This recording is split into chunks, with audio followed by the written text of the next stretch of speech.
for me to just rip the audio off and put it up as a podcast. All right. Perfect. All right. We are live. Look at that. We already have people. Holy crap. Yeah, look at that. Yeah. Y'all have nothing better to do? Dang. Yeah. All right. Shit. We just got going. We're still learning this platform. For those of you that were wondering why the countdowns ended, well, that's a Jeremy issue. So They couldn't see the Steve. countdown yet. Yeah. Trying to let you all know how long before we were starting, and Jeremy's trying to talk to me. The beauty of it is it mutes the podcast. It mutes the podcast. And by the way, cheers. Cheers. Yes. What is it Jameson? Is that even a stupid question for me to ask? Oh, yeah, it's Jameson. All right. It's J-Mo. All right. The old King Jeremy. The redoubtable Nels Williams on my retirement from radio got me a nice bottle of whiskey. So today, in honor of this, I cracked it open. Nice. To Nels. Yes, to Nels. To Nels. Cheers, Nels. All right, everybody. Welcome to the first episode of Blacksburg on the Rocks. Indeed. I'd like to get something out of the way right away so people know. If you're tuning into this thinking you're going to get a version of the drive, you might be sadly mistaken. This is similar-ish, but totally different. So, like, if you're tuning in, I mean, we'll still do some. Oh God, Wayne's on. Jesus, I'm done. Goodbye. Wayne has arrived. Oh, look, that's Trey. Oh, yeah, and Kevin Bowen. All right. Yeah. Everybody's here. We love you guys. Love it. The gang. All right. 8:20 today. Tina said she'd be willing to come in and do traffic if we want to send her a link. Tina's going to come in and do traffic. So as much as I want to get away from it, apparently some things I can't. It is what it is. Fuck it. All right. Well, welcome to Blacksburg on the Rocks. I hope you're ready for my half-made theme song. Oh.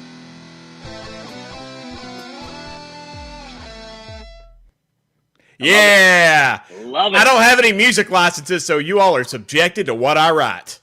Now, was that you playing that? Oh, yeah. Yeah? Oh, It's yeah. actually pretty good. I'm a decent musician. Jeremy's an accomplished guitarist. Accomplished in the terms of he has a guitar and he hasn't broke it yet. Accomplished. Yeah, I'll take it. Yeah. Very accomplished. Kevin, Jesus Christ. We're not doing the Ravens thing, Kevin. This is not the drive. Stop it.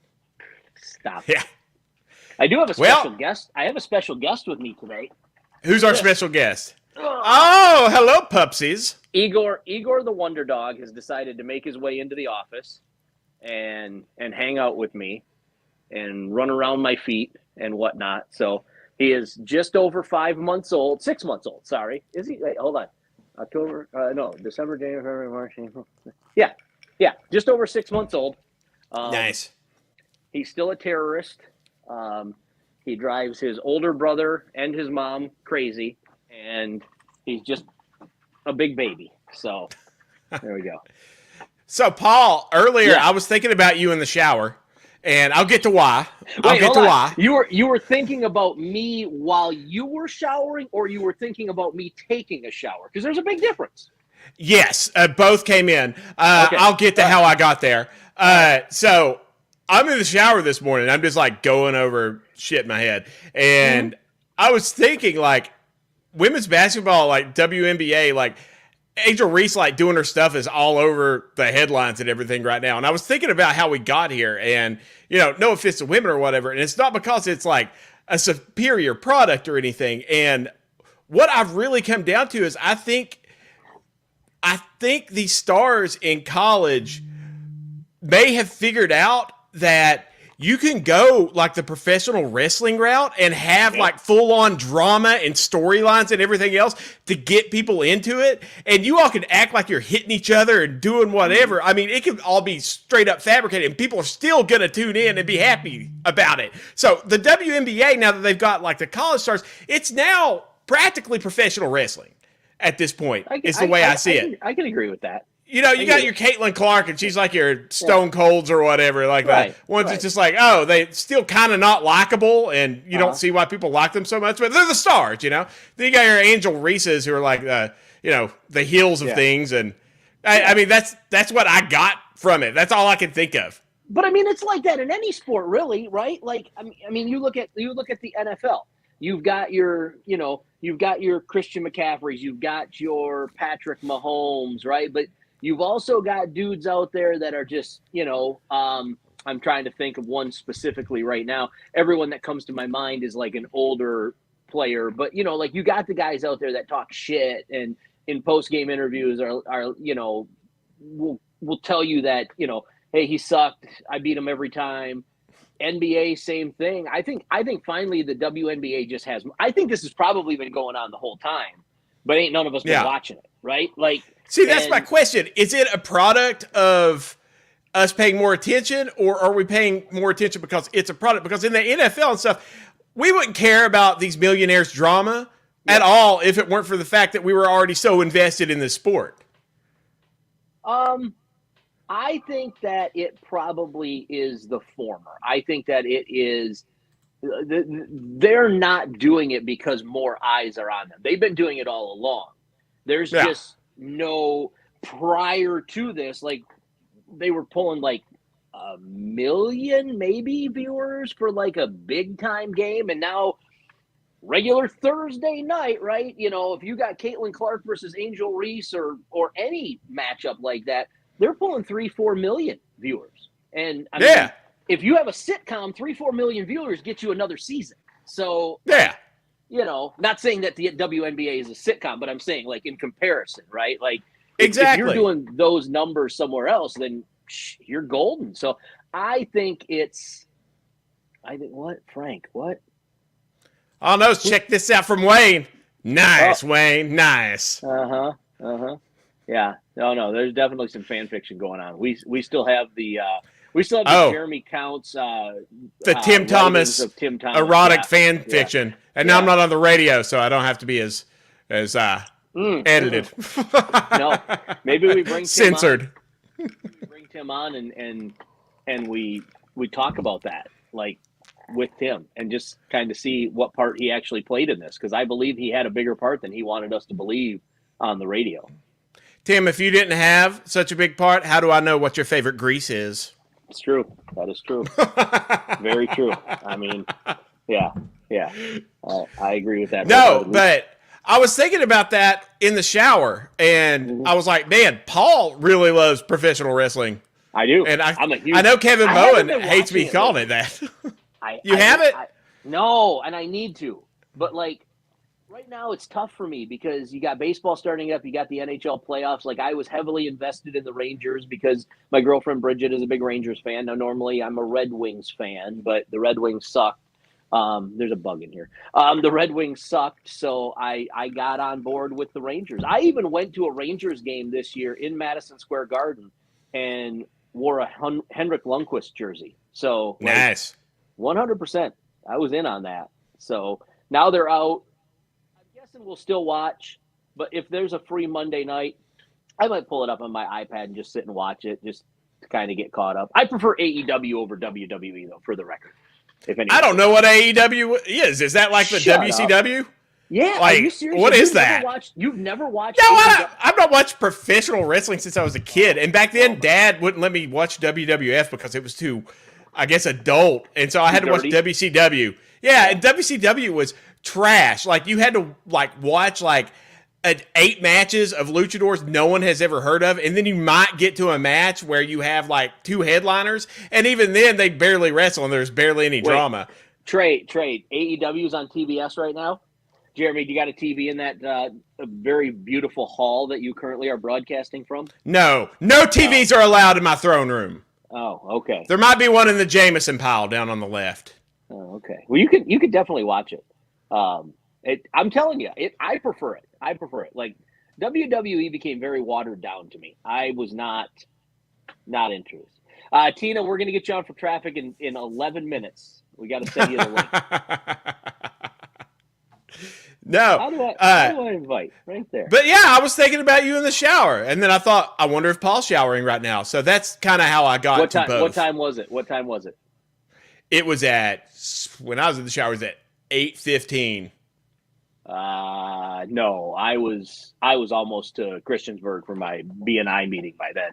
I was showering at like 7:15. I was showered and dried off before you started thinking about me. Oh, Wayne wants to know if the helicopter has been upgraded. Well, Wayne, so here's the deal. We actually sold the helicopter because we needed to buy equipment to do this podcast. We got $76 for the helicopter, mainly because the stains on the carpeting from Jeremy are still there. So, and oddly enough, people didn't think that was a selling point. At least not for some reason. Like pretentious. For some reason, it's if you get fluids everywhere. Yeah, people don't want to buy it. I thought that'd be a selling point. I thought it was. You're a special guest. My wife has brought my child to say hello to everyone. Look at that. We got baby. It's Maddie Ryan Counts. Yes, yeah, she look gave at that one. Oh my God, Emily. Yes. I'm gonna yeet my child into the wall. I love you. Oh my God, that's fantastic. She has to stay for the whole podcast now. You're a monster. Emily, I love you. That is beautiful. Oh my God. Again, that is the arguably the best $49.95 I have ever spent. I'm sure it's better than the cake that I smashed and bled all into. I was going to say the cake was probably delicious, minus your bodily. It was really good once I destroyed Matt Ryan's face. I can't do that to my child. No, and nor should you. So, no? Yeah. Wait. Oh, no. Clark, I knew stuff from the drive was going to come up, so I'll just address this. I have the NASCAR Steve Cup taking up an entire shelf in my office. There's the quote for anyone. Yeah.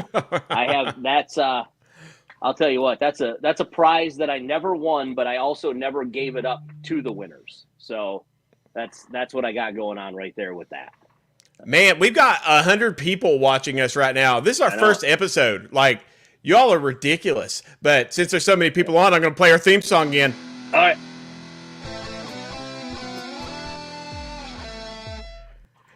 Just wait. When I add the vocals, it's going to be insane. It's going to be like Blacksburg on the rocks. It's going to be insane.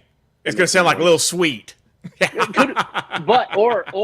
Or should we do it like the greatest musician of all time, Scott Stapp?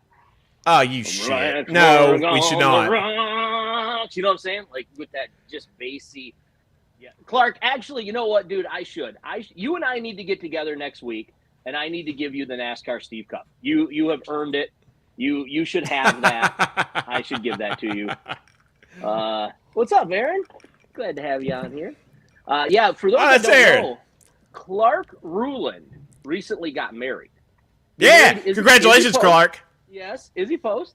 One of my favorite hokey couples of all time, present company excluded, Jeremy and Tina and Frank and Kevin. It's okay. You can like Clark better than I Wayne do. Clark and Izzy are great. I didn't even realize how many hokey couples we had down here already. Jeez, oh Pete. Hey. I'm curious though. Yeah, Trey, I agree. More Creed is better. Trey Lyle is banned. Yeah. Trey Lyle is banned. No. I might make Trey an admin. I won't put him on the air with us, but I'll make him an admin. No, absolutely not. Talking about just nothing but his NASCAR podcast. Oh, joy! Everyone knows how much I love NASCAR. That was the worst segment ever. Paul was the NASCAR segment. No, I hated it. NASCAR Steve and Ryan Dye. Ryan Dye was the best part of the whole show. Oh, he has a Ryan Dye tattoo that he can't show everyone. Ryan Dye was a dick to me whenever I met him. Man. Really? Whenever I met him at the pregame show. He was kind of a dick, and it rubbed me the wrong way. Ryan, if you're listening, I understand you probably weren't a dick, but you rubbed me wrong that day, and it made me upset because I was there and I was loving everybody and offered shots all over the place. It took me a while to forgive Tim Thomas the first time he turned me down to take a shot together. Well, It took me years to get over that. yet you still somehow offered him a shot every single time we got together. So I know, and he took one finally also, when we were in Charlotte. Yeah, when we went down to the ball game, he took one. Okay. I mean, I believe you. I don't remember that. I keep hearing is that you buzzing? Is your phone blowing up? Is it mine? It might be. Emily likes to wait until I'm like live on a podcast or something. If people don't know, I've got an industry podcast that called PBM on the Rocks that kind of spun off, and it's been like it blew up, and it's been like a whole thing, and I've had a blast doing it. And Emily likes to wait until I'm going live, and then she'll like text me. Emily is a national treasure for those that she is a national treasure. She's slightly misunderstood because she has to deal with Jeremy. Yes, Frank, I'm glad you went there. Ryan did rub Jeremy. We all had to watch it, and it was disturbing. That was the good part. Yeah. Rich at Champs, if he can actually hear us. Love you, Rich. Love you, Rich. You are an amazing guy. So Rich in case always you haven't taking care figured of this us. out yet, we have no clue what we're doing. We're literally like, once we get closer to football season and whatnot, we'll be more Hokie specific. We're going to get on here and we're going to talk so much shit about everything. That we're getting warmed up. I'm not even starting to feel it yet. No, we're getting on. We're going to talk VT sports. We're going to do local happenings. We're going to do everything else that's going on in the world. We're going to play awesome clips that we come up with. Puppy? Anyone want a puppy? A puppy? No. He's back here behind me trying to eat a teddy bear. Oh, you're a puppy. Yes. Nonsense. Yes. I took it away from him. Because the last thing I need is for Bridget to get mad at me. But no. There's one thing I've always wanted to see, and a little preview for the next time we get together. Sean Quinn and Dave Scarangella go around and rate foods. If anyone follows them on Twitter, they're always posting food pictures, and Dave especially is pretty ridiculous about it because he makes his own food, and it is like he went into a trash heap and threw it all together, and he claims that it's delicious, and every once in a while he'll have a banger, but usually it's pretty trash. And I really want to see them go around and just do food reviews at local restaurants. I think that would be incredible. That would be awesome. That'd be awesome. Absolutely. Taylor, are you serious? Wait, Enter Sandman didn't make the cut on the end. I'm sure there was licensing issues. Metallica's like, they're going to take care of that. Wow. I mean, I was going to play as Michigan anyway, but like now I'm definitely not playing. At least not till because that's all right. In all seriousness, oh man, I'm going to piss people off today. Damn it. Right now, at this point in time, what do we have at Virginia Tech outside of Enter Sandman? Lord Dr. Jeremy. Well, yes, but like not in the athletic realm, right? Like we had Kenny Brooks. We had, yeah. And we had a women's program that was like top 5 in the nation. And we had a run to the Final Four. Now, I don't know. Paul, that's what I'm talking about. Like, this is like women's basketball right now is the most dramatic thing on earth, and it's awesome. We even got like Georgia like switching shirts. It's like Hulk Hogan going to Hollywood Hogan. Like, we're seeing some drama, some real drama. Yeah. Tina, I don't know what you mean. How am I far removed? Like, seriously. Like, tell me what we have. We have Enter Sandman. We have a football team that might be going in the right direction. Might be. I'm not sure. See, here's the problem. Like, because of my previous job, everything that happened, I had to be super positive, right? Like, you know, they hired, you know, so-and-so to be a linebackers coach under the Justin Fuente regime. And I had to be like, this guy's the next coming of Jesus as a linebacker. He's going to be better than Bud. Right? Like, and even though I didn't believe most of what I had to say, but I had to do it because I was pandering to the common denominator. Now, I can be honest with you. Eh, that's the fun of this. No, Tina, legit, I had no idea. I did not know that.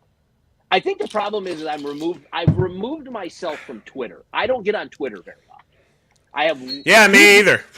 I have 2 group chats, one with Jeremy and a bunch of his people, and then I have one with a bunch of the guys that did the drive with me. Paul, we don't talk about group chat. That's all we do. That's it. That's all I legit. Up until today, I don't think I posted on Twitter outside of maybe bashing the Blacksburg Town Council, which I think we'll get to at some point in this show. But we will eventually, a little later on. Yeah. We've got something for y'all. Taylor, I am 100% all about the Vic era jerseys. 100% all about it. I think that is absolutely awesome. Yeah. I love the Vic era jerseys. I'm glad we're doing that. If we ever get them, that's the thing. What? Like we still don't have our hands on them. They're like stuck on an assembly line. Well, I mean, you got to do them right. You can't do them like Justin Fuente did those jerseys back 3-4 years ago that had the nameplates in different areas on the back. Like, that shit drove me crazy. I could not deal with that. Like, I'm not a obsessive compulsive person, but like when you look at one dude and his nameplate is like right up against the seam, and then the next dude it's like 3 inches below that, like that's 3 inches, right, Jeremy? Yeah, that's about right. Trust me, I know 3 inches pretty well. 3 inches. Like that drove me batshit crazy. Like, so I would rather that they take their time, do them right, make them look good, than to have shit all over the place on the back. Like some of them you could see, some of them you couldn't see any of the V going down the back. Some of them you could see like the bottom of the V sticking out under the nameplate. Like it was crazy. Wayne, that's 6 inches? Yeah, all right. Mrs. Wayne, poor her. Clark says the uniforms will be just fine. The town paid $2 million for the lot behind Hokie House. What? There's a lot behind Hokie House? There's like 3 or 4 parking. Who did they pay that to, Tina? We're gonna go down a rabbit hole right now. We're gonna piss some people off, and I don't know that I care. Is there a worst run small town in America? Well, don't worry. I now know there is a candidate that's coming right now, and I heard her commercial today, and she seemed like she was going to be awesome. Thing is here in Virginia, you never escape elections because we got like the staggered years, the off years, and right off of like presidential elections, and it's always a shit show. And they start running ads earlier and earlier every year, and now we got town council ads running, and I ran across this one. Let me play it for you.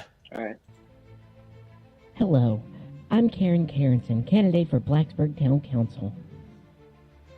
There are lots of issues facing our town, and as someone who has lived here since the 90s, I know exactly how to approach these problems. Using nostalgia and scapegoating is a way to profiteer from them. You see, Blacksburg was a shithole in the 90s, but don't let facts get in the way of wildly inflating our real estate value.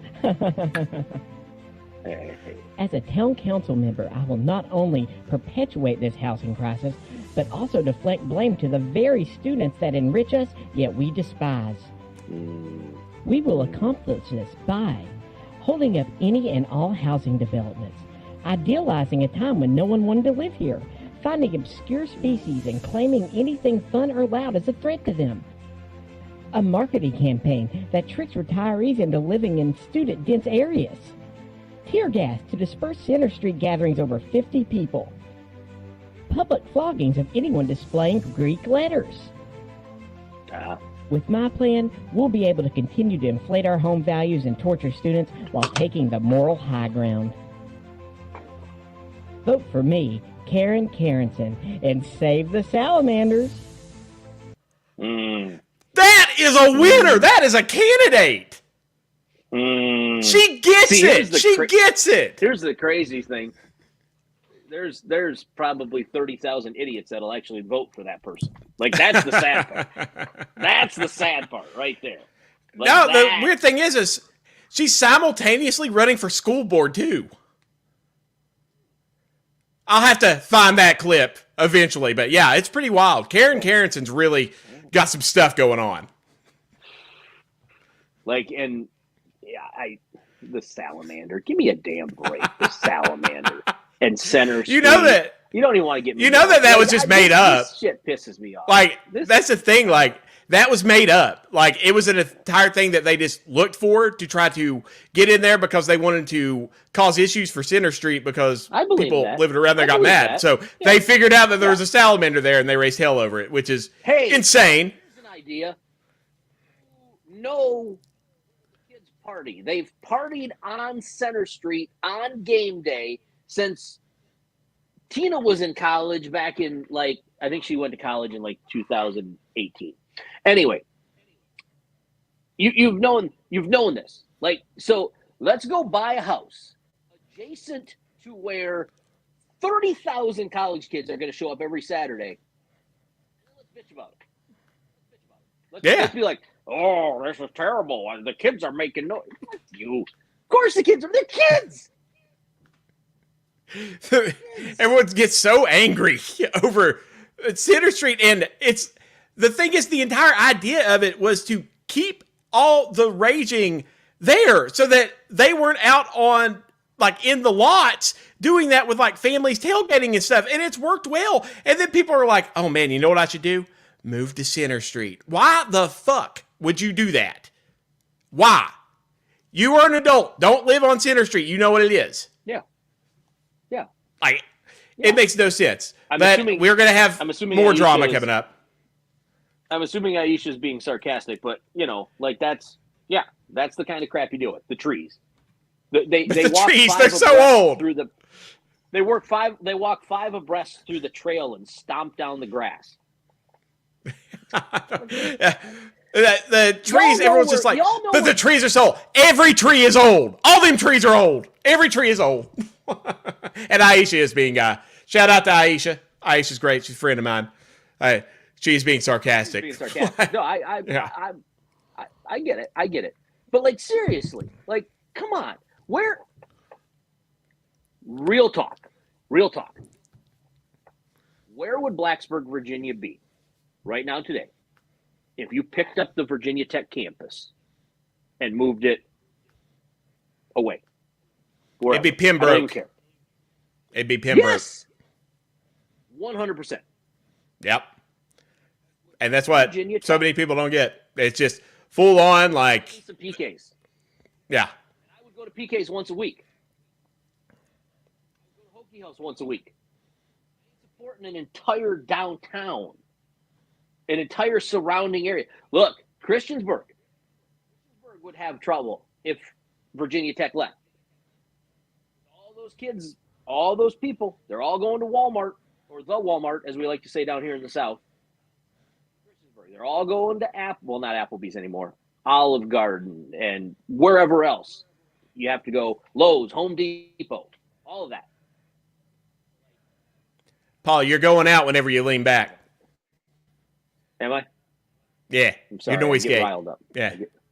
I get riled up. He's got the squirms. You know he's riled up whenever it looks like he's got worms. Stupid shit pisses me off. Hey. Do stupid shit, it pisses me off. Like, there is so much stupid shit that happens in Blacksburg that, like, it's not even fun. Like, let's stop the kids from partying on Center Street. You have a 4-block area where the kids go and party. Is it debauchery and degenerate? Yes, but it's 4 blocks. Like, we're not talking about Sodom and Gomorrah here, for crying out loud. Jeremy, that was a thing in the Bible. The Bible is a book that you open up and read. Anyway, never mind. Is it that thing that burns me? Yes. They put it in the nightstand at hotels. Yes. I thought it was a hot plate. No, do they still do that? Do they still put Bibles in hotels? I think they do. I don't know. Maybe not. I don't know. Question to the listeners. When's the last time you were at a hotel? And when's the last time you checked? Last time I was at a hotel, I was there with my boss from Southern Roofing and Restoration. And we were in Cherokee, North Carolina at the casino. So I don't think they're putting Bibles in there. Yeah, got the old stinky pinky. Or do they? Oh, shout out Jaron Todd McCown, my friend Jaron. And also, Taylor, going back to football/sports, LMAO. Yeah. What do we think of the NCAA holding a vote on Thursday to allow sponsor branding on jerseys. Main Street Farm collab with Vic era jerseys? No. All pharmacies are broke right now. I can't afford that. Also, no pharmacies are making money. Jeremy's on the warpath over some previous judgment caused him to not be the official pharmacy of Virginia Tech Sports. So, there's a whole story there. Yeah. I'm not going to get into that so publicly, but yeah, there's a whole thing. Yes, Clark, the Gideon Bibles. But are they still in hotel rooms? That's what I want to know. Like, I remember the Bibles. I'm just wondering if they're still in the hotel rooms. Wayne has a blue light in his blue light. Like, are you talking about like a black light, Wayne, so you can see all of the juices on the bedspread? I'm a little bit confused. I've got to who actually gets into the drawers of their hotel room? Who goes to their hotel room? They're like, you know what I'm gonna do? Unpack all my clothes and put them in these dirty ass drawers. No, I'm out of my suitcase. I'm not having that. I do. Really? If I'm staying more, pack your clothes away. Yeah, like if I'm staying more than like 2 days, I unpack. I do. How fastidious! I am that guy. Now, usually I don't go into the nightstand because I pack like a guy, right? Like I say to myself, I had this conversation with someone today. I'm putting a roof on their house here in a couple of weeks, and we were having this conversation because they were going out of town. And she was still packing, and he packed in like 5 minutes. So here's what I do. And I go like this. I'm going for 6 days. So I need 7 pair of underwear, right? In case I have an accident, 7 pair. That's all I need. I need 7 pairs of socks, right? I need 3 pairs of shorts because I can wear those multiple days. I'm going to grab a pair of jeans in case it gets cold. I'm going to grab like 7 t-shirts, maybe 8, depending on. Maybe a polo if we go someplace nice for dinner, and a sweatshirt. Bam, packed. Let's go. 2 or 3 pairs of shoes. Gotta have the hey dudes. I'm saying, right? Emily takes forever to pack. It's just like I'm packing up the baby stuff too. You took forever to pack before the baby stuff. I'm not hearing that. No, you just take a long time to pack. I just throw things together. No, yeah, it's simple. And if it gets too wrinkled or something, I'm just like, do something with it there. Future Jeremy, that's a future Jeremy problem. That's not a Jeremy now problem. Right. Yeah. No. Yes. Just trying to get out the door in case of a fancy place. That's it. Yeah. Look, if you tell me at the end of this show, right? Like if we get off the Doug, I do not believe that there are Bibles in hotel rooms in Oregon. No way. At least not in the Portland area. They burned them. If you tell me after the show that you and I are going for 5 days somewhere, I will be packed and standing out on the curb like 20 minutes before you get here. Yeah. Like the longest part of me getting packed is me going from, I'm on the 3rd floor of our house right now, is going down into the basement and getting my bag and bringing it back up to the 3rd floor, to the bedroom where the magic happens. That's it. Yeah, you always got to drop that. It's actually Dave Phillips actually told me that is a rule in real estate. Whenever you go to any bedroom, you have to say this is where the magic happens. It's actually a law. It's true. Yeah. Doug Erickson, we are not getting into that. You picked that room. F you. Oh, yeah. Joseph, I want to go somewhere with Joseph for a night, and so he can have his black light. And I just kind of want to see, is it on just the bedspread? Is it on the bedspread and the carpeting? Is it like on the walls? And if it is, how high up the walls is it? People have horror stories about their jobs. I guarantee you, Joe has some of the worst horror stories you'll ever hear. Yeah. Oh, if y'all don't know Joe, we need to do. He owns Quest Floor Care, and man, I'm sure he has some stories. He does a great job too. Anyone who needs their carpet cleaned, call Joe for any carpet. Nice. Joe, we need to have Joe on with us one week and just I just want to hear the stories.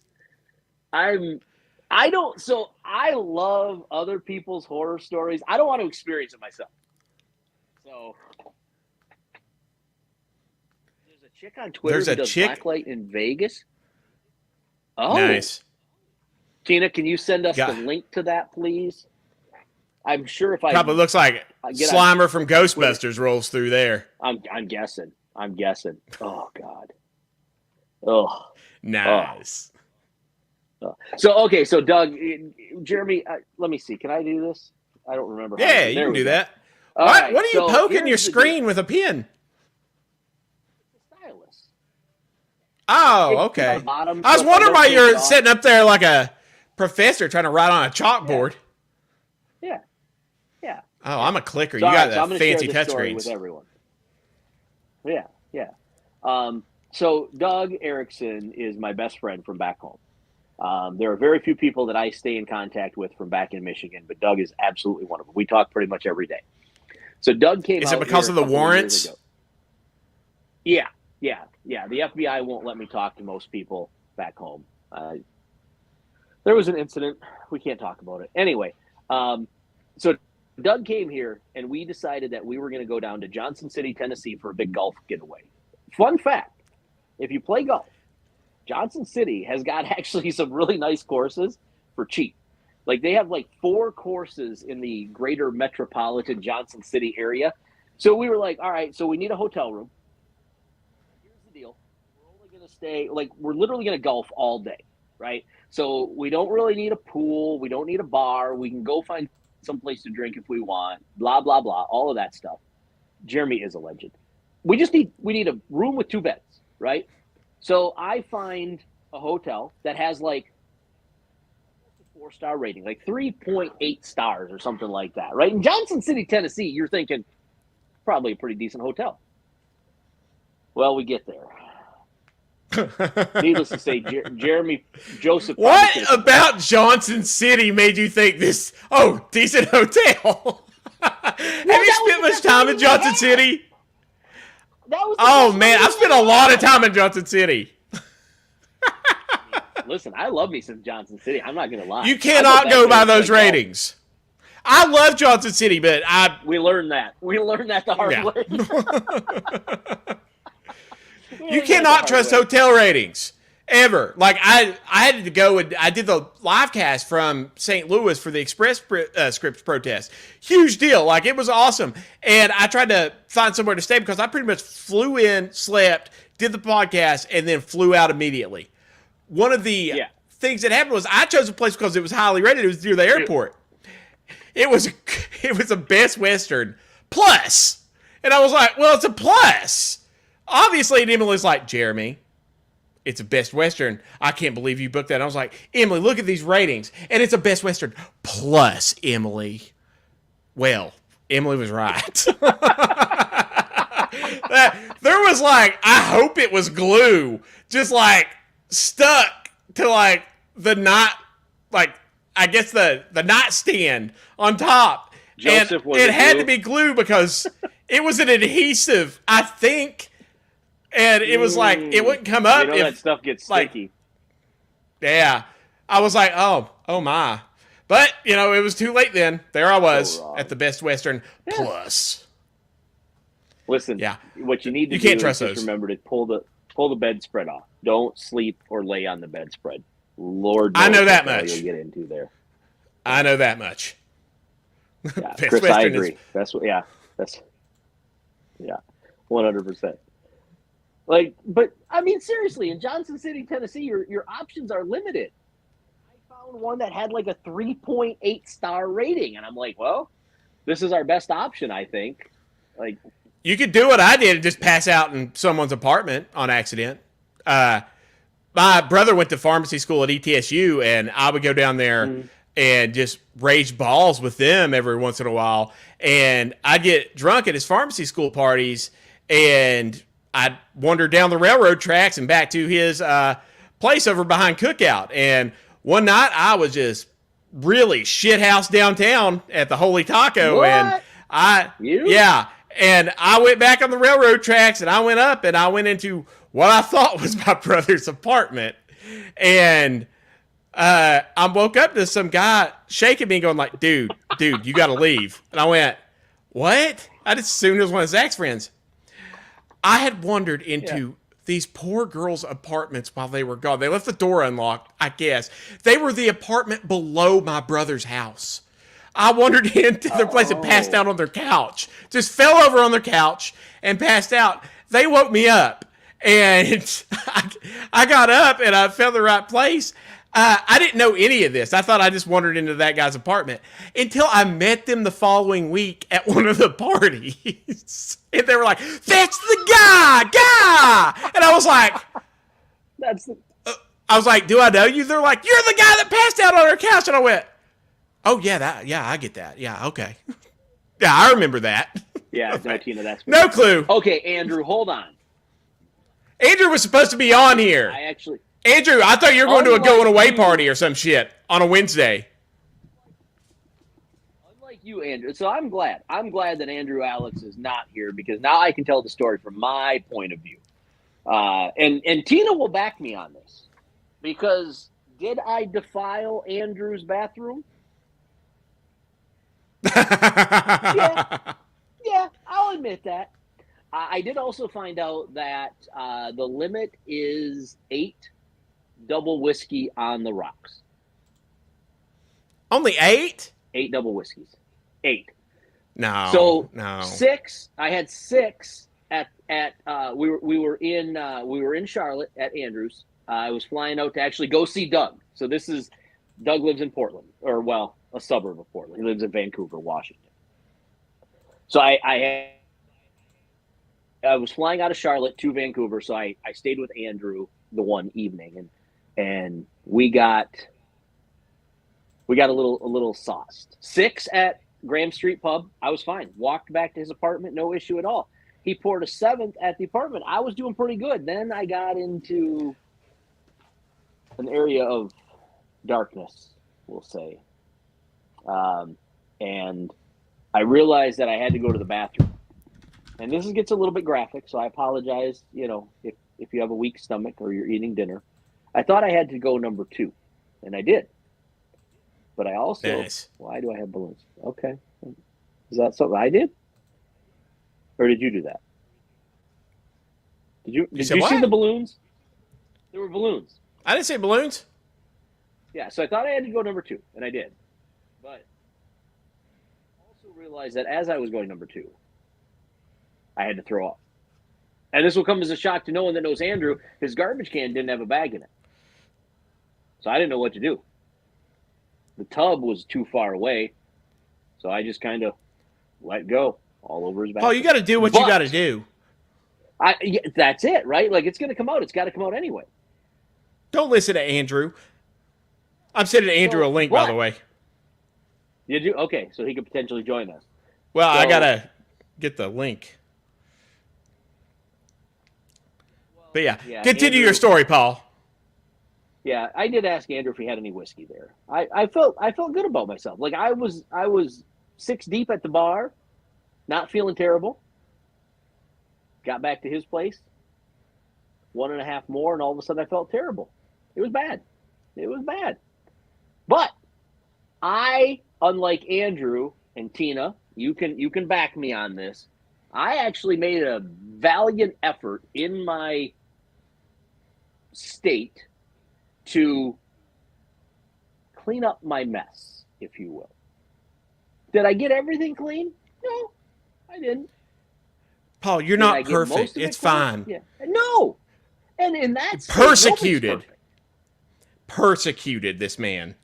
But I will say this about Andrew.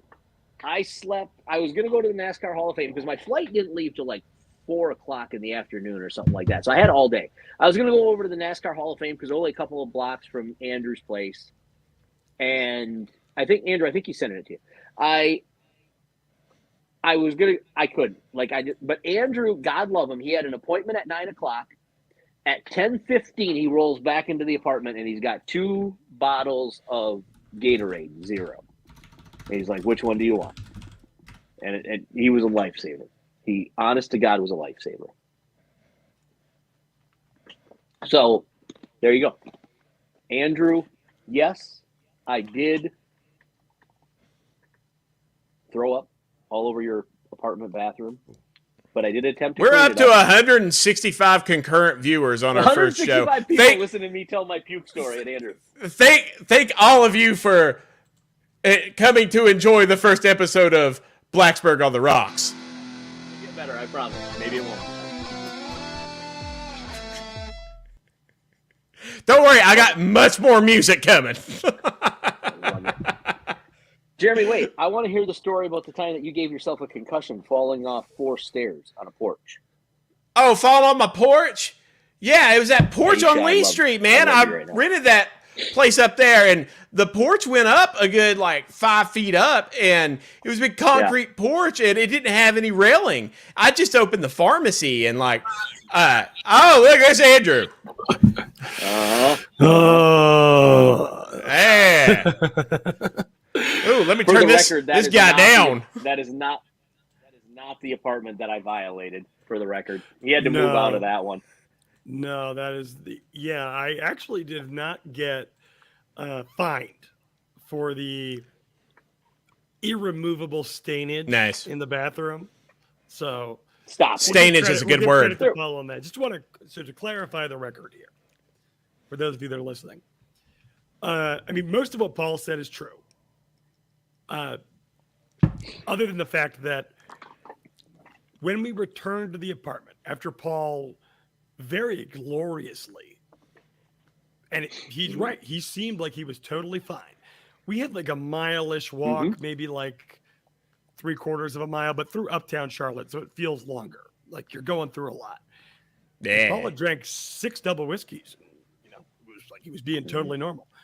That's nothing, Paul. We get back to my apartment, and no, it wasn't I pulled out the whiskey. It was, yeah, you did. Andrew Alex, you got to have some whiskey in here. To which I say, well, when Will Spotswood, friend of any program that I'm on and that Paul is on, got married and I was his groomsman, he got me a personalized bottle of Maker's Mark. But I've been saving it for a special occasion. Paul's like, no time like the present. What's more special than me getting drunk in your apartment? we drank the entire thing. Oh, my. It was a little bottle. Okay, it wasn't like a handle. It was like a fifth. But it had my name in it. I still have the bottle somewhere in my storage. Either way, we're sitting down. We're hanging out. Now I'm starting to turn because I don't think I drank as much as Paul did earlier in the night because I did have a couple of extremely important meetings the following day, but I was like, hey, you know what? Paul's here, whatever. We can do it. Now I'm starting to turn. We're sitting down. Now the guy is, because at that time in my previous apartment, a bunch of guys who were in my fraternity in college, all of which who knew Paul, were living in the same building. We were all living in the same building. So they're like, oh, Paul's here. Everyone's coming up. We're all hanging out. Was it Don Tomas that was with us? Yeah. It was Don Tomas, and I think Bryce came up too. I thought so. Bryce did come up for a minute. Bryce left before the shenanigans started, though. Yeah.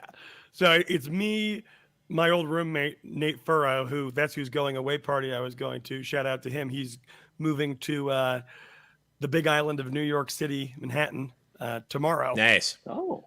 So congrats to him on, going from Blacksburg to Charlotte to New York. It's like you keep doubling or tripling the size of the population. Either way, so me, Don, and Furrow are talking. Paul's like, I got to go to the bathroom. And I'm like, okay. I did too.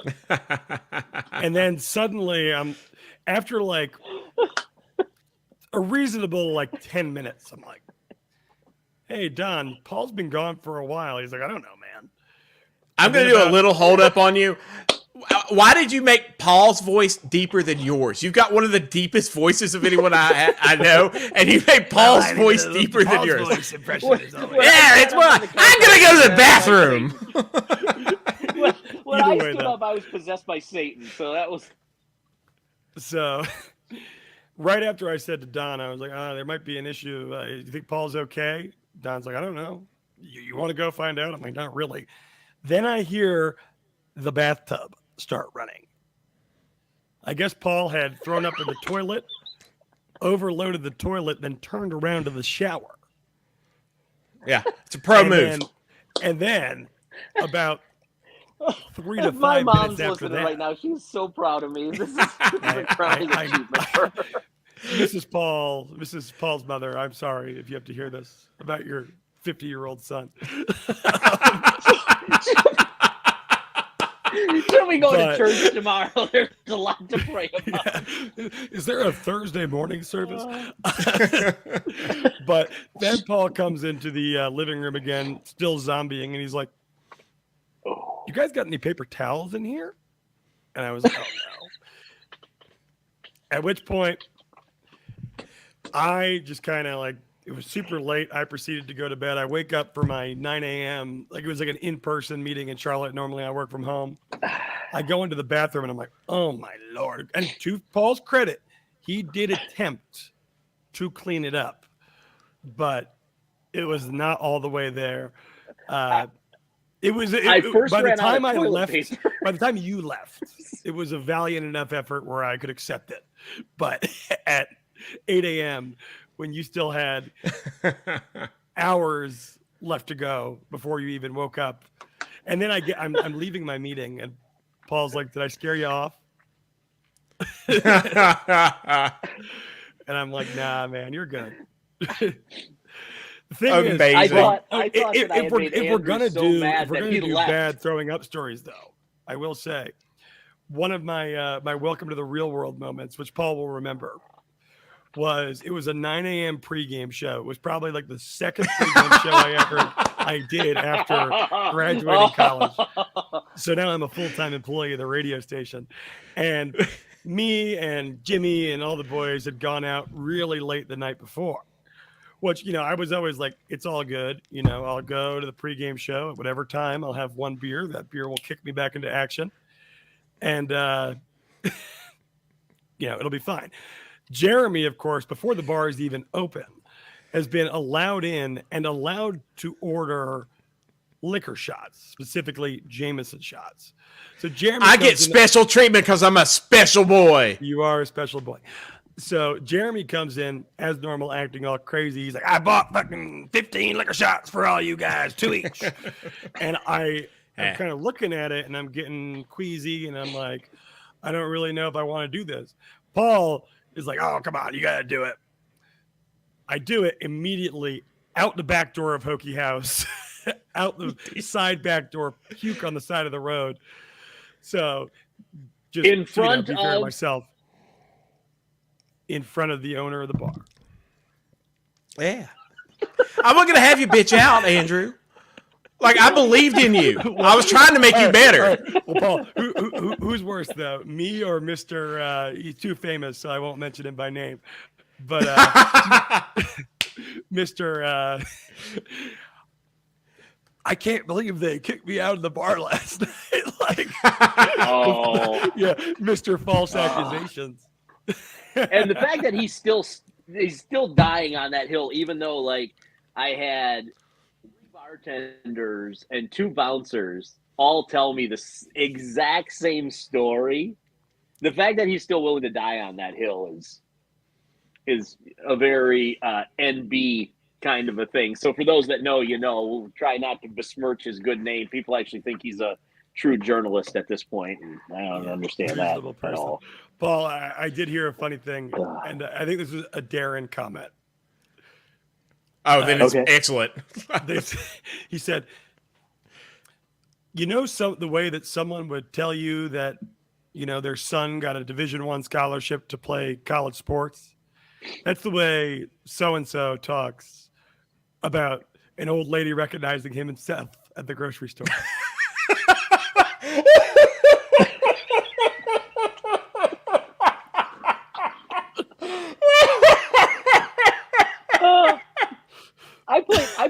I played golf last week with Darren Small. Or was it 2 weeks ago? I know. He said it was a lot of fun. That you're a country club man now, Paul. Well, Ashley Plantation. I don't know if I guess technically, yeah, it's a golf and country club. We have a pool and a pond. Pond would be good for you. You pay to be there. We'll it's in the country. It's a club. You pay for it. It's in the country. It's a country club. Yeah. Jeremy was a country club member, absolutely. But he doesn't play golf and he never went to the pool. Yeah, I know. I tried to play golf and I was terrible at it. And I was just like, man, You were. I'm awful. Paul can tell you, like, I'm just bad. Did you attempt to practice? We played. So Yeah, it's just I probably should have got lessons because I was that terrible. Yeah, I mean that would have been the played in a solution. Rather four-man than giving up. You act like I have so much free time. Back then I didn't. Now I have a little bit more. I don't even remember. Back I now don't that you remember have what a the scramble was small for, child. but No. yeah, the that's only a joke. person in the world that thought his time would be occupied by a small child was Jeremy. By the way, Well, No. he was convinced that nothing was going to change. We'll call this a thank you. As Jeremy knows, I tried to be as gracious as I could. I bought his child Christmas presents and stuff like that. Jeremy thinking that he could still go to the games every week resulted in me with a massive seat upgrade every week for the entire season this year. Yeah. So that was Yeah. that one Yeah. worked out for me. But I'm assuming you're. Well, gonna be thank you that for the guy. gifts. Yeah. Well, Did we're you going did to you try, well, has your child grown out of the little sweater yet? I don't know. Yes. How fast children grow. yes. But She can hasn't still do grown out of the a Matt few of the Ryan things. onesie, which we saw earlier. Emily, bring. Oh, the she's Matt definitely Ryan grown out onesie of that. That was tight on her. No, it's one of those things like we're going to She looks attempt. lovely. It's going to. I may be giving you seat upgrades at like halftime or 1 quarter in. We're going to attempt to start bringing her a little bit. And if my parents aren't going to certain games, you'll get those other 2 tickets for those. So yeah, you'll still be getting your seat Jeremy, upgrades. Do you like my shirt? Can you read it? Accomplished greatness, ACC. ACC. You got to buy up the ACC gear while you can, man. Yeah, you got to because we're going to be gone soon. I know. Oh, we're almost at 180. Nah. Almost 180 people I know. on our On debut what- I wonder if podcast. we On what can we get platform? to 200? All platforms. We got live viewers. Our most are on X right now, and then we've also got YouTube viewers, Facebook viewers. We even got one on Twitch. I just made a Twitch account randomly. I don't know. Goodness gracious. But we got 181 viewers. Yeah. If we get, Yeah. so I'll tell you, a Jeremy golfing story here real quick. This is fantastic. So we played in a 4-man scramble about 3 or 4 years ago now. This was a while ago. And we got Jeremy to sponsor us through Main Street Pharmacy because myself, Mike Creamer, and who was our third, Jeremy? Do you remember? I don't I know. can't remember who our. Anyway, me, Mike Creamer, and one other guy had 3 people, and none of us wanted to pay. So we convinced Jeremy that if he sponsored us, we'd let him play with us so he could play golf. By the third No, hole, I sponsored you beforehand because I was just trying to support you. And then you came in and you're like, we need another guy. And I was like, you really don't want me to be a guy. I'm like, Paul, I'm terrible. And you're like, no, it's fine. Just come out and have fun. Just come out and have fun. And then I get out there and I realize the come out and have fun is make fun of Jeremy because I'm terrible. So Mike Creamer and I started doing side bets on the course. And if you've ever been to the Blacksburg Country Club, you know that there are various landmarks, that you can Jeremy hit over the marsh or whatever. And some of them were even over under 2.5 number of times it takes Jeremy to get his ball on the tee. We bet on that a couple of times. And we were betting a buck on all of this. By the 18th hole, I had Creamer down like $5, and I should have just took it, but I decided to bet on myself and hit one into the woods. But regardless, we were doing side bets on whether or not Jeremy could do things that anybody who goes out on a golf course potentially could do, even if it was their first time. But Jeremy couldn't, oddly enough. And he kept saying, Paul, I was also I'm usually wildly drunk. You were. You? You were. No. I mean, yeah, it happened. Yeah. It I happened. couldn't imagine. Believe it or That not. was during that wonderful 20-some years. About 20 that I was just, well, It was not before 20. COVID. It was More like pre-COVID. 15 to 17 years. Well, probably about 15 then that I just straight up drank constantly all the time and only slowed down when my child was coming. I was going to ask, so what do you do now? No, I don't drink as much. I'll drink for when I go on a podcast or maybe one night a week on the weekends, but I don't drink nearly as much. I don't have time. Are you back into running? No, I take my bike to work. I don't have time to run, so I just extend my commute by biking. And it's like fun. 35 minutes. I love running. I just can't. But no, I'm down at this point 30 pounds just by doing that. You and look good. You look good. Seriously. Not eating as much. Oh, thank you. But yeah, it's been good. I'm glad I'm doing that at least because I was killing myself slowly. The stress of the pharmacy world right now, on top of me just drinking and eating myself to death, was pretty rough. R.I.P. I'm just going to throw this out there. Buffalo Wild Wings has unlimited chicken nuggets and French fries on Monday and Wednesday. I won't tell you how I know that, but that sounds dangerous for some. That's terrible. Yeah, let's get French fries and chicken nuggets at Buffalo Wild Wings. Even wings, their signature item is inferior. If I'm going to go that far, I'm going to go over to PK's or something. Can we not learn a lesson from what happened at Red Lobster? Unlimited shrimp. Unlimited shrimp didn't do it. No, it wasn't unlimited shrimp. What happened? We're at 200. We're at 200. We're at 200.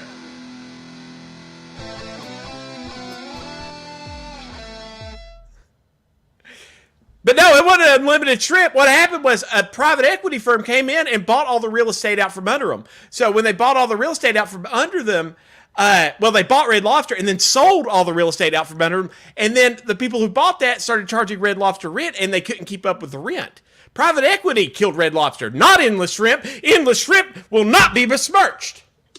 See, the thing is, my first instinct when you say that is, I can't believe I'm taking economic advice from Jeremy, but then I realized pretty much all the economic advice I've ever received was from Jeremy, going back to the original GameStop run. Believe it or not. I made a lot of money on that. You're like, I'm rich. I made good money on that. That and the Tesla run up, I made pretty good money on that. Trading options, I don't recommend. When you want the best, Buffalo Wild Wings is a place where even their signature dish is just terrible. So, but no, it's fun fact. Believe it or not, I am someone who knows at least private equity and a lot of things because it's invaded healthcare, and I shouldn't have to be an industry expert on a lot of these things. And still, I am because I have been forced to. It sucks. All I wanted to do in my life was take care of Blacksburg and run a pharmacy. Go ahead with your fun fact, Paul. Fun fact. Bridget and I's first date was at Buffalo Wild Wings. That's all I have to say. I'm done. Really? Did you get the one in Blacksburg? Yeah. Wings? No, the one. Did you get the Asian Zing wings? We did not. See, I always like the mango habanero. We got the dry buffalo. Actually, we went back just last weekend and we did it all over again. We got dry buffalo. So, Wayne, no, I'm not even going down this rabbit hole with you chicken nugget eating. Yeah, he went back and he got that. He went back and he got that dry buffalo. You know what I'm saying? I think the last time I was at that, you gotta have a bone in your. If you're not eating a bone in your chicken wings, you're eating chicken breast meat. That's all there is to it. Just stop with the boneless wings. That's not even wings. And I don't understand dry rub. No. You can rub your wings and then put sauce on them. No.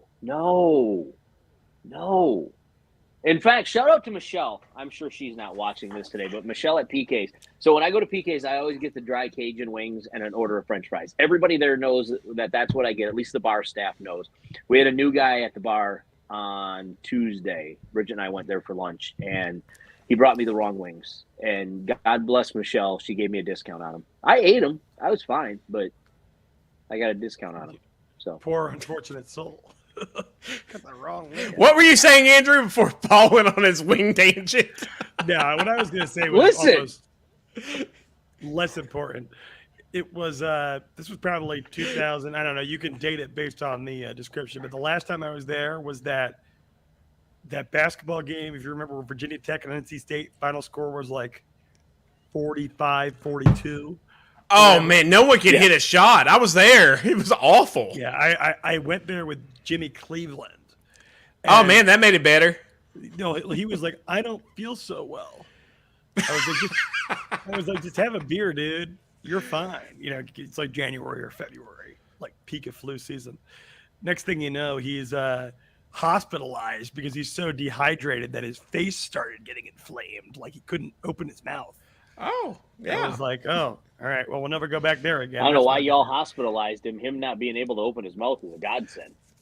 You know, a friend of mine whose name is Mike Cock, real name. A friend of mine told me a story about a kid he went to college with who pretty much lived off of ramen noodles for like months. He lived off ramen noodles just straight up. He ended up getting scurvy because he didn't have any vitamin C. Full on pirate scurvy he got. And every time I think of that story, for some reason, I envision Jimmy Cleveland. I just imagine Jimmy Cleveland is the person that got scurvy, and I don't know why, but it just seems like something Jimmy Cleveland would do. That's fair. As far as we know, he did not get scurvy. We did. Would you know? You know, I would take the yes on that bet. For a time, we lived off of primarily, and this applies to my buddy Watt too, who Paul knows, and Jeremy, you probably met him too. Maybe, I don't know. I've met most of your friends, and you have. I remember 1/4 of them. Trust me, I'm anyone who I talk to hammered. regularly, if I go say I was on with Jeremy and Paul, they'll know who both of you are, which says something about where my life went at age 21 or whatever. But Watt used to live almost exclusively off 7-Eleven taquitos when we were living at the penthouse because it was the closest accessible food. And when he went home, he lived with his mom for like a year or so. And he came back like a year later and he just looks so much better. I'm like, oh my great. I'm like, have you been getting nutrients of some sort? Like, what is going on with you?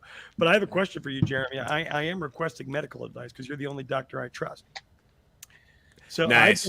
So as a lot of people who know me would know, I am very easily convinced by fads and advertising. I've been taking anyone who has wellness in any of their titles is a charlatan. I'm just going to tell you that right now. So and anyone 99 am I just paying money to pee out vitamins is my question. Athletic Greens. Yes. This is my abstract. Most of the vitamins depiction of Watkins Pittard. Nice. Most of everything, all the vitamins you get is going to be out of your diet, and everything else that you're getting is just going to, if it's low, you're going to catch it on blood work, and they're going to supplement with real vitamins, not these catch-all wellness bullshit things that they sell, and they're just like, here's this great memory blend. It's not a memory blend. Well, I mean, it's just vitamins thrown in with some herbals. Is this? Come on, it's like, yes, it's got to be something. Yes. No, it's not. No. What about the Which testosterone ones? Stuff? I'm almost full testosterone injections, actual testosterone injections. Yes, those will help you greatly and raise your testosterone levels, which is good for some people. Yes, with a prescription because definitely yes, testosterone is now, through the infinite wisdom of our lawmakers, a controlled substance. So testosterone is like getting Xanax or pain medication because everyone freaked out over Major League Baseball players taking testosterone because our lawmakers are fucking geniuses. So it's very controlled now. That rabbit hole today. No, we are not. We are not doing that. We already had Karen Carenson. We already had her. We're not going down any more political rabbit holes. Yeah, I'm sad, Tina. I'm sad I missed that part. I'll have to catch the recap. Karen Carenson was excellent. And I love you, wannabe stay at home and cat mom. That's it. Ass people in Blacksburg will still vote for her. That's the crazy part. Goodness. Yeah, Karen Carenson. Well, she had some really good points. She at least understands. She at least understands all the voters of Blacksburg and what they care about. She at least understands that. Lindsay, Andrew, Alex for nothing, Frank. The problem is 90% of the people in Blacksburg aren't those 10% voters that are causing all of these things to happen. It seems to be a microcosm of a Accurate. bigger problem. I don't know. Yes, it definitely is. Karen Carrington has some wild views. She's also running for school board, I'm hearing, and there's going to be a commercial out for Karen Carrington soon. Running for school your board. running mate is Rich Swenson. Karen is my running mate. Frank Rich made an appearance earlier. Rich? Yeah. Well, All about the still salamander. watching. Apparently I love Tina's you. at Champs. We already Nice. We love us some Rich. Andrew, when are you coming back to the area? Because for the record, you were supposed to run a 5K with me like a few months ago, and you no-showed on me. You paid, so that's all that really I did matters. no show on you. And to be fair, it's because there's a greater excuse. Like there was a literal conflict, which I think was like a wedding or something like that. But the sub-conflict was that I didn't want to lose to you in a 5K because I hadn't run yet. But I will tell you, Paul, I've been I've dedicated myself. I'm working out a little bit more. Maybe next year's 5K, I'll run against you. All right. The money went 225 viewers. 225 viewers. How about that? See in my messy bed. in the Let's background. go. Close the door. Yeah. Chris Arnold and I were there. Both of us placed in last weekend's 5K. I took second in my age group. Now, granted, there was only 3 of us, but I didn't finish last, so I took second in my age group. Got a medal. Okay, there you go. In fact, you know what? Hold on, fuckers. Oh, you got a medal? He's got a medal. He's got a medal. Yeah. Show us the silver, Paul. I mean, when you're a champion, you're a champion. So I'm just going to wear this for the rest of the podcast. You go for it. Paul, do you I've know got I am.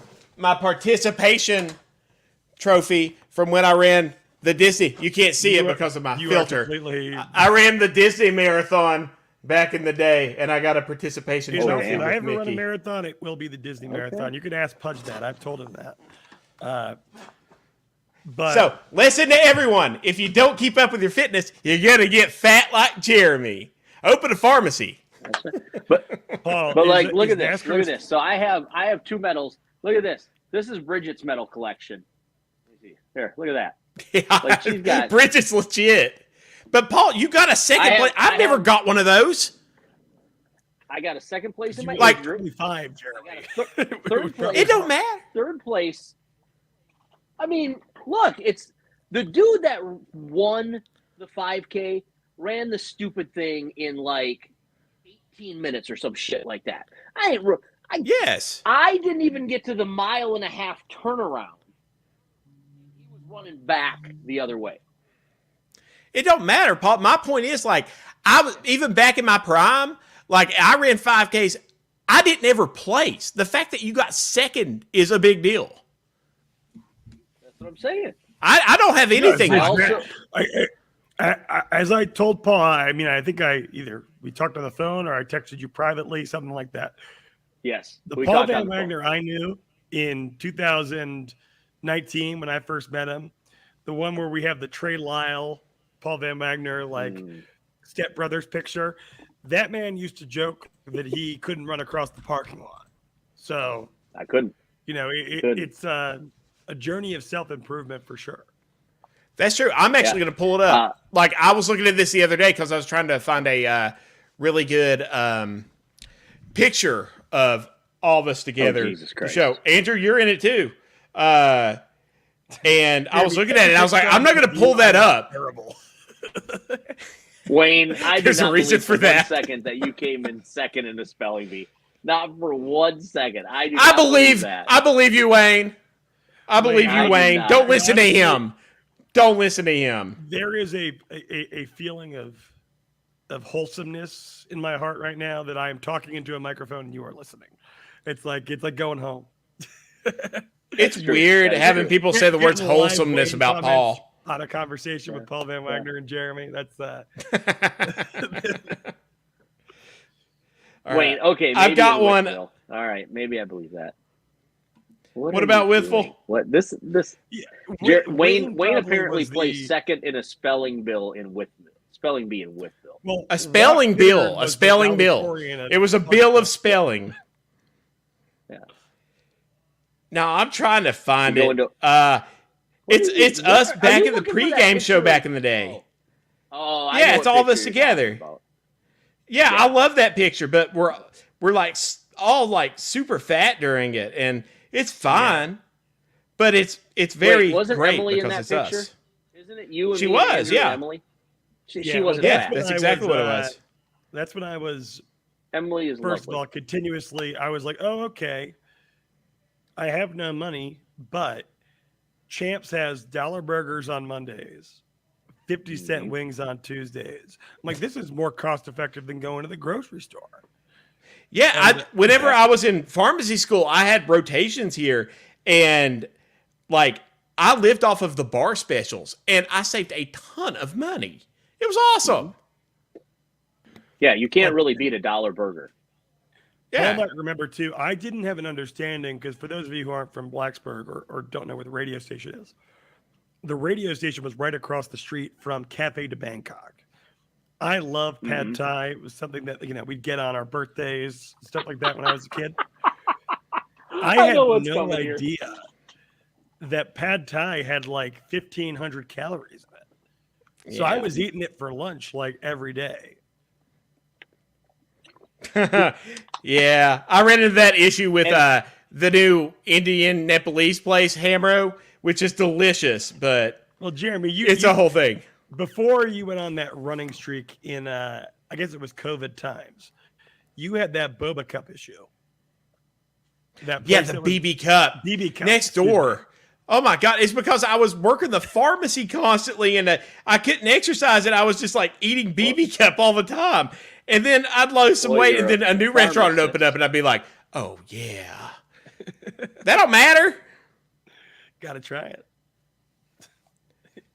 Damn it. Yeah, you're Whatever. I'll find it later and post it. I wanted to put it up for I'm trying everybody. to dig that stupid picture. Yeah, I got it on I know the Facebook thing. somewhere. I just don't know where it is. I do miss the days because Paul would know. In the immediate post, well, a lot of things happened. We got to 2020, right? I graduated in 2019. Then COVID happened. Then things went a little bit off the rails. Jimmy Cleveland bleached his hair blonde. Everyone was kind of losing their mind. We hit an impasse. And then suddenly I was like, oh my God, I've gained 30 pounds in 2 years. I need to lose this weight. So I started during work walking down the street.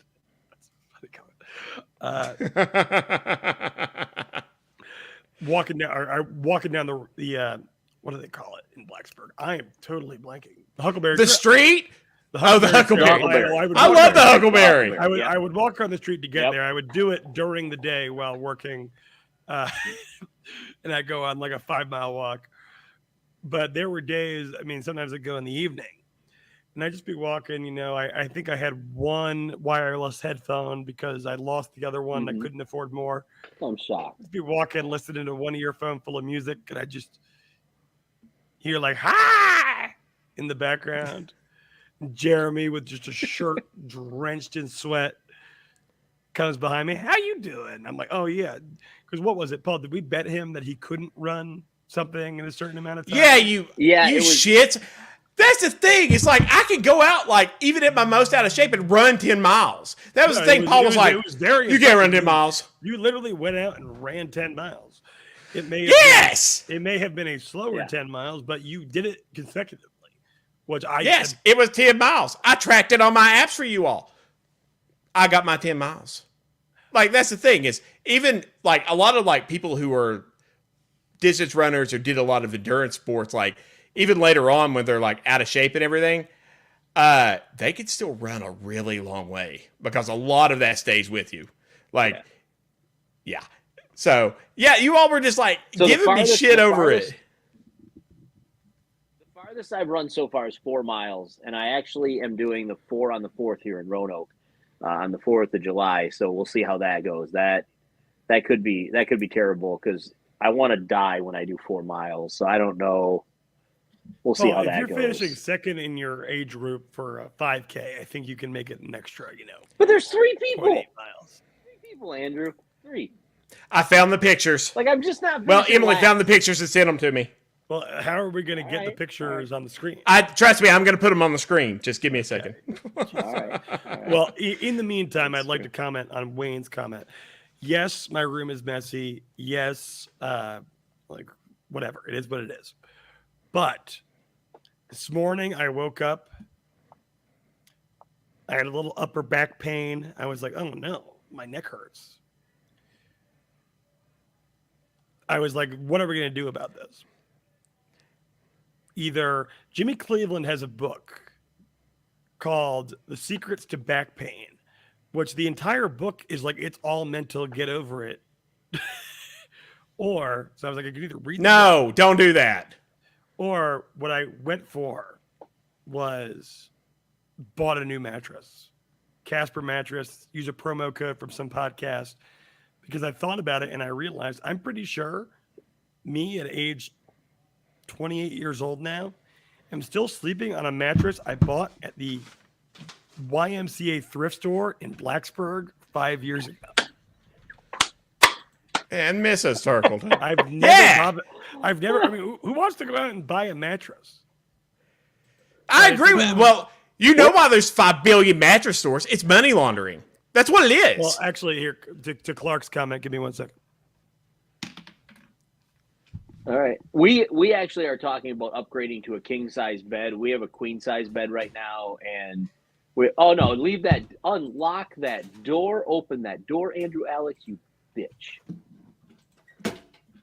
What? To Clark's comment, I do have a VT mini helmet, but the top shelf prize possession, the lunch pail that I got from none other than Clark. So shout out to him. Clark Ruland. That's good. All right. For the record, everyone who's listening, that bed that you saw in that bedroom, oh, there it is. There it is. Look how fat I am. Jesus. Look at my face. See how much weight you've lost? See how much weight you've lost? Jesus Christ. How did I let myself get that far? Lord have mercy. It creeps up on you, Paul. But the thing is look what a good time we were having, except for you that was piecing out real quick because you pieced out immediately after every single one of our things.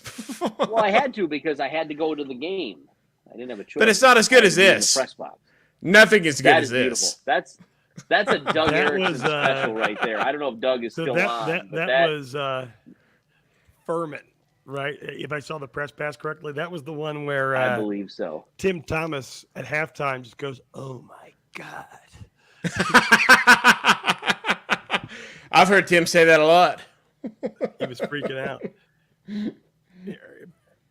Chris, I don't think I can send it. So I'm on my work iPad. I don't think I can send it there. I know what Chris is talking about. Unfortunately, I don't know that I can do that. So, Doug, I'm going to give you one of my cameras for next time. All right. I like doing this on my iPad. Oh, good Lord, Doug. Look. He's not still fat. Look at this man. Doug Erickson has no room to talk. This fucker lifts weights like 6 times a week. You would think that he's 6'6". You would think he would be jacked like Dwayne Johnson. Oh, you might know him as The Rock, Andrew. But he is doughy as shit. He has cankles. He's got these big ass cankles. And I don't even want to hear it from you, Doug Erickson. Don't even give me shit about that. Jeremy, I just sent you another good picture of you. Oh God. Both of you. Oh God. Well, it's a good picture of me you too. In to Jeremy. That actually is a really good one. Good picture. I like that. Oh, anyway, as I was saying before, talking about Andrew Alex's bedroom there, I can assure everyone listening, all 232 of you right now, and anyone that listens to this after the fact, that bed has not seen any dual person action ever. So, I'm just throwing that out there. You'd be slightly mistaken there, Paul. I'm going to save you both. No, that bed has seen a respectable amount of action from very consenting adults who have also had very deep feelings for one another. And when they stopped said consensual relations, I'm not counting Jimmy it was Cleveland. amicable and very great. I'm talking. You're welcome, Andrew. The Casper. Oh, shit. Doug from the top. Doug rope. from the top Chris, rope. don't encourage him. Chris, don't encourage him. Do not encourage him. Is there a place I I can see send him this, the link right now, and live there's chat? a 0% chance that his ass will get on this podcast with us. It's over on the right. It should be over comments. I got private chat and recording. What now? I guess you may can't see have bad comments. permissions. We're getting used to like this new thing. We don't know. Like it's pretty much like we got like a ton of comments. I just assumed you could see it. Yeah. Jeremy Well, likes I gingers? see it when it goes on the screen, but that's about Jeremy it. likes gingers. I'm not sure. I don't. Except for Andrew. Emily's not a ginger. Wait, no. Well, Andrew. Yeah. No. No. I love gingers. It's just not my Oh. top, if that makes sense. Yeah. There you go. I have Trays. to be signed in to see the StreamYard comments. I probably shouldn't sign into the 247 Sports official one for this. Dude, I'll That's just put fair. you on the brand That's thing on cool. one of your alternate emails. It's not a big thing. Yeah. Like, there are ways around this. If you would have responded to my text yesterday with something other than, I'm going to a thing tonight. I was literally at And a thing. freaking Brennan. Like, I gotta go to my bed. Who has a roommate- going away party on Wednesday? That was the most bullshit Someone excuse who's I've ever heard moving of in my on life. Thursday, Jeremy, I don't know. Ain't nobody moving on Thursday. Ain't nobody. Yeah, well, the people I know are, apparently. And what I'll tell you is they are getting in their car from Charlotte to go to New York City tomorrow. I am working all day. God bless me. Getting on a flight from Charlotte at 6 p.m. to go to the same place, and I'll beat them there. Oh, my. What are you doing in NYC? Just raging for funds? Friend from high school Crack getting whores married. and hookers. Plus, it's a you know, when you're gone, because a lot of people from home, as anyone who is from anywhere could imagine, who goes away, a lot of them stay there, and you're like the guy that's not there anymore. So it's a combination of social events plus family plus a bunch of stuff. So Broadway show, wedding, Nice. dinner with my sister, and then night out with my friends. 4 nights. Nice. I think Andrew is an enigma, and I think I can prove that with the three of us. Jeremy, if you What? had to make a list of people right now today that aren't family members that you still are in contact with from Haysai or Tazewell County or Grundy or I'm not from whatever Tazewell. fucking little, I don't know, wherever Grundy, you're from. yeah. I'm not from Grundy either. Grundy. How many, like, I'm going to set the over-under at 4.5. How many people No, are you it's still more. in contact with from back home? I've got a Is it very close group of friends from back home that I talk to pretty much every day. You'd be surprised. Okay. Jeremy is Yeah. in constant contact with hundreds of people that he's never met in person. That's true. Well, I understand that. But like, But no, so I'm- from back I'm- home in Alpena, Michigan, where I was born and raised, I don't keep in touch with anybody. Nobody. Really? Doug is from the Sioux, No. my buddy. Yeah, Doug is from the Sioux. My buddy Tony's from the Sioux. My buddy Jim is from the Sioux. Outside of that, I maybe like less than 4. I'm No. under 4. No, some of my closest friends even still like it's like Drew Blake and Marnie. Marnie. Shout out to Drew Blake and Marnie. Like met Marnie. they're from back. Yeah, you met Marty. They're from back home, and like Marty right now, he's in Arkansas. He works for Walmart's home office. He does the training for the higher ups, like upper management. He trains all them. And Drew and Blake are back home, and we still talk like every day. So it's just one of those things. Like I make connections to people, and I'm like it sticks. And also that was a special group of people coming up because we were in the middle of nowhere, and we were all smart. And it's hard to be from the middle of nowhere and be smart a lot of times because you are, even when you're I guess quote unquote popular or anything else, even if you're that, it's the man, still super attractive, whatever I am. yeah. Like even when you're that, when you're back home and you're in a rural area, it's still different, if that makes sense. And I have to apologize. It forced to a lot of Jeremy. friendships. I misspoke. Jeremy his hometown is Honaker, Virginia. Oh, you I apologize. dick! You fucking dick! So Jeremy, He I loves have a him some question for you. Honaker. So, and obviously, I don't. They were our rival in football. Everyone. I don't mean this to be offensive to Wayne. No, that's offensive. That is offensive. Oh God damn, Wayne! Come on. Who's running the comments on the screen here? Is that Paul? That was Paul clicking Yeah, them. of course it's me. But nonetheless, right? So a lot of people that I know, and our good friend Brady Hess would be an example. People who are from, deep Southwest Virginia, and there seems to be Brady's from Honaker. Yeah, there seems to be a magnetic pull Brady's from back Richland. for a lot of these people. There is. Not you necessarily. I mean, obviously you've stayed in Southwest Virginia, but you haven't gone back to Grundy. Is there something behind that, or how would you explain, an area that is described by like economists as a place with very little economic potential and heavy decline, whatever, but like people are very strongly attached to it and like want to go back? Is that like That's easy. It's social structure. It's we're raised up. A lot of people are very family oriented, and I miss my family every day. It actually Even sucks. your brother?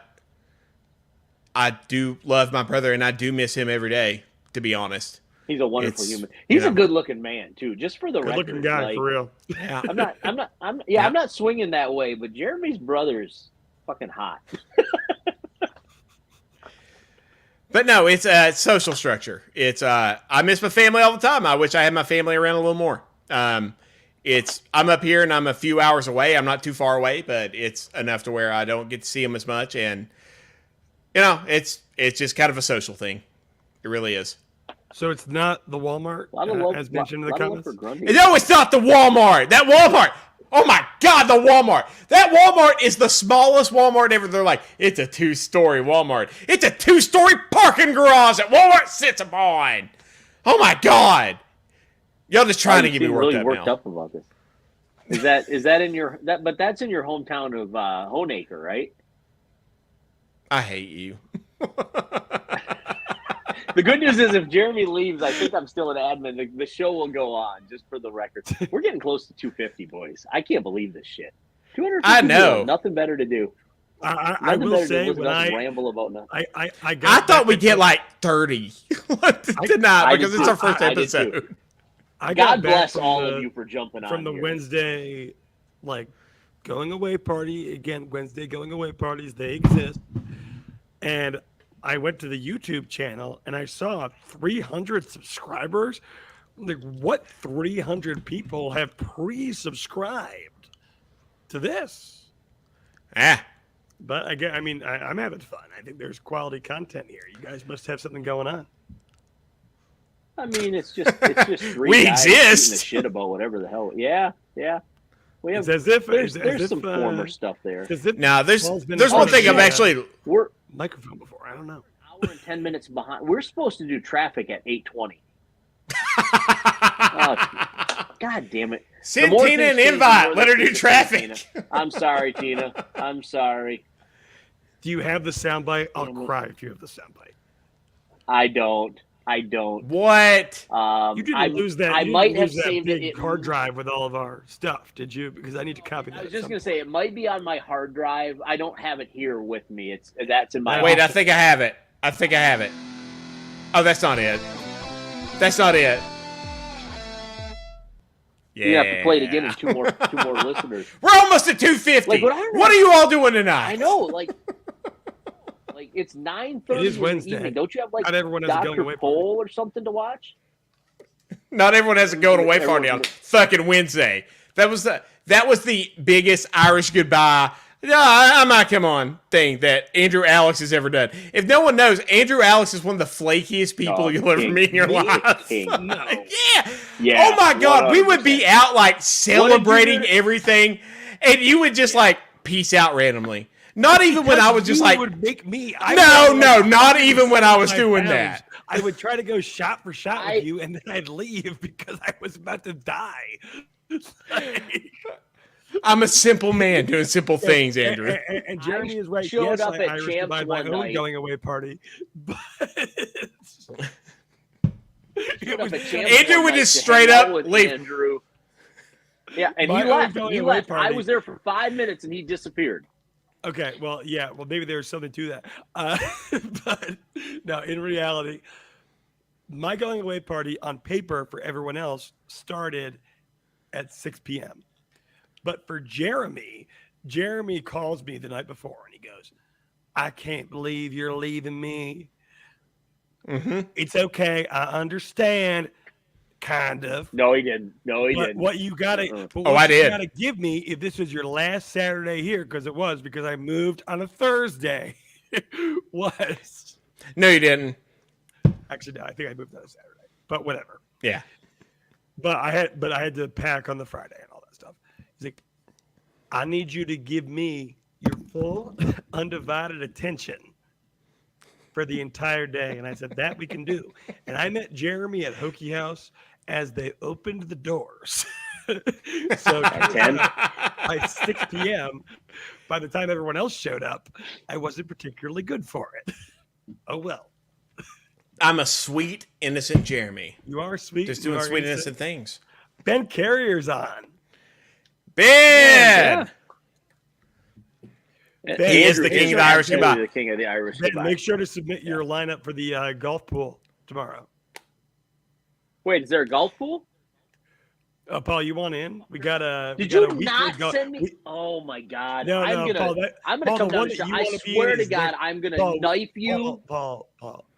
We do it every week on FanDuel. The big one next week, you'll be invited to for sure. And if not, it's Jimmy Cleveland's fault. How am I not invited to one on FanDuel? I didn't know you were. Paul, you're leaning back too much. Well, you were always against gambling. We're gambling $20 a week on golf. You've never bet more than $5 before, Sweet. at least that I've seen. I've upped my game a little bit. Also, Ben, king of the Irish goodbye, you fall right into the Jeremy category of Being awesome. Jared. Yeah, that's true. true. Actually, the first night that I officially met Andrew and Nathan, they came on like the show and started doing their shenanigans. And we met up because I was full on like texting in the show, like normal things. Like, Paul's my friend, new Paul. Do whatever, and everything really kicked off whenever we all started getting together and really drinking together. And I got Andrew and was it both you and Andrew and Nathan at that point, or was it just you, Andrew? No, I can't even remember. By the time I met you, Nathan was there too. Yeah, because Nathan did the intro the next day. No, they came out and they drank with me, and yeah, I put them through the ringer. We were sent on like a we were sent on like a journey to go meet you, and it was something. To Siwoo, Denny, Poston, and Putnam round out the six. All right, there we go, Ben. I like it. To what was I going to say? Oh, to Clark's point with the NASCAR. I actually attended the Coca-Cola 600, which is why I was going to ask Paul earlier. Is NASCAR Steve watching right now? Because if he is, he'd be proud of me. I don't know. We're at 250. Steve. We're at 250, Jeremy. Steve, I'm sorry I said I hated you. I still hate you. No, that was Ryan. Because You you just hate NASCAR. Oh, wait, don't no, that's understand right. how That's some- Ryan Dye. I don't understand how someone from Hayside or Grundy or Honaker, wherever the hell you're from, can hate NASCAR. Like, isn't that like? Aren't you all born and like your onesie is a NASCAR fire suit? No. Why do I care about NASCAR? Because I'm pretty. Don't get me wrong. Like, I've tried to like NASCAR. It bores me. I have to say, well, first of all, I don't think NASCAR is the most entertaining sport, and I like all sports. To each their own. But the event of going to a NASCAR race was extremely fun. That's what I thought until I went to one. And then I went to Bristol, and Bristol's supposed to be this entire, everyone gets raging. It's going to be this awesome event. And I pretty much like did this entire raging thing at the Bristol event, and it was a blast until I actually went to NASCAR. All right, let me. What are you doing? Until I actually went to the actual race, and then it was boring. Is Paul tapped out, or did you just take him off the screen because he left? No, he had to go do a thing. Oh, No, he'll be right back. Okay. Yeah, he'll be right back. Yeah. But no, that's my thing with NASCAR. It's just like the environment around NASCAR is better than actual NASCAR. And is this like what some people feel like when they don't like football? When they still go to the football events? Where they're just like going to the tailgates and everything else, and then they go there and for some reason they don't like football? That's what I felt like at NASCAR. That was the thing. When I was at the NASCAR race, my buddy Tommy G, big NASCAR guy, Tommy G. I was sitting next to him. I kept asking him about like the rules all throughout. Of course, I'm not even asking. I'm like typing it into the notes on my phone, like handing it to him. He's responding the answer because he can't take the earplugs out. But I'm like, is this how and he's a big time fan. I'm like, I feel like, when you're at the football game with a girl and she's, hammer. Oh, what does that mean? What does that mean? I'm like, oh, am I that guy right now?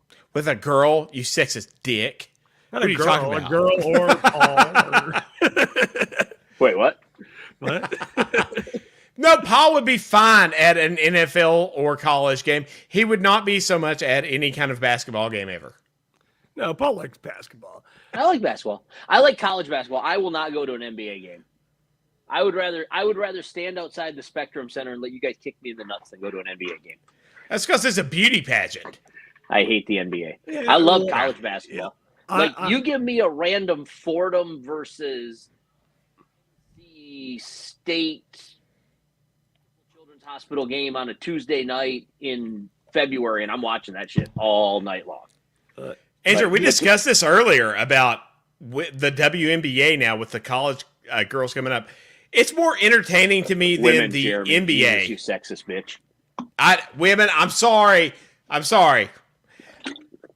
Then there's drama, which is yes, that was my point. Did you hear that entire thing? I said that it's actually like professional wrestling at this point, and they finally figured out that if you're gonna bring this product here, you really need to bring storylines. And I'm not sure if the storylines are because we started paying attention to it, and that's what we feel on, or we started paying attention to it because of the storylines. Because it's like professional wrestling right now. You got your heels, you got everyone else, and they're really doing a good job with it, and everyone's paying attention to it. And I really feel like they could go off of this. Well, Jeremy, here's what I'll tell you. The storylines are a product of people paying attention to it. If no one's paying attention to it, it's just a basketball game. Right? I agree. But once there are in this case, with media voices who are willing to put something behind it, right? I mean, like I could have when I was in high school, and I did when I was playing sports, and I certainly did even when I was following my buddies playing like hockey or whatever. Like I was always followed my buddies playing hockey. I was like, so and so on the other team, like, oh, he's like the big bad wolf. He's a jerk and blah blah blah. And my guys were the good guys. Yes, and I put you got to that have your story in my heels. head, and I spread that story around the school. And then when we went to the games, we had our little fan student section. Like that was the narrative we went with. But if no one was watching, it's like if a tree falls in the forest, does anybody make a sound, or does it make a sound? No, Yeah. It doesn't. But now that you have, because of Caitlin Clark, eyes on the game, and you have to give her credit for that, suddenly it gives the opportunity to. I have to do anything. Everything around the sport. No, you do. Which is for women's basketball good. But yeah, it's true. She came in like the women's, I guess, Steph Curry at this point. Yeah. And it brought eyes, and those eyes kind of brought light to a lot of the other understories going on, I guess we could call them. Yeah. No, I can see that. I can see that. To play devil's advocate against my own point, if I was one of those women who is like, top 5 player in the league, been killing it for years, obviously it's the highest level that exists in the game and you're killing it. And all anyone wants to talk about is this rookie who really hasn't accomplished anything. Like, yeah, I'd be, a little perturbed by it too. But at the same time, like, that girl is going to make you make more money. So kind of got to roll with it. Yeah. That's exactly it. Like, you need to embrace that. Like, don't stop hip checking her under the basket when the play is down at the other end of the court. Like, that's you absolutely Honestly, have to do that no. because everyone's talking about it now. That's how you keep doing that. Yes. That's terrible. I was listening to a political program this morning, and they were talking about it. Yes. Sure. I mean, I get it, but like, here's the problem. Here's the concern, right? If you injure her by doing something that, like, in her own words, is not a basketball play, and she's right, it's not. Like, there was no basketball involved in that. That was literally a hip check from nowhere. Like, hockey people don't even do that. That's an interference penalty in hockey. Like, if you hurt this person who potentially could be your cash cow, or these people, because let's not forget, like, Angel Reese is still a very talented young lady. There's a lot of women that came into this year's draft that are super talented and that people want to see, right? So, like, Elizabeth Kitley, like, I know she's injured, she's on IR right now, but next year when she comes back and she's playing, like, Hokie Nation's eyes are going to be on what Liz Kitley is doing in the WNBA. Like, you can't, like, I understand, like, you've been here for 5 years, 10 years, whatever. Ain't nobody been watching for 5 years, 10 years. People are watching now, today. So, like, don't go kicking the cash cow in hopes of, like, hurting it or showing it. That wasn't a full kick. Like, no, that absolutely needed to happen. On.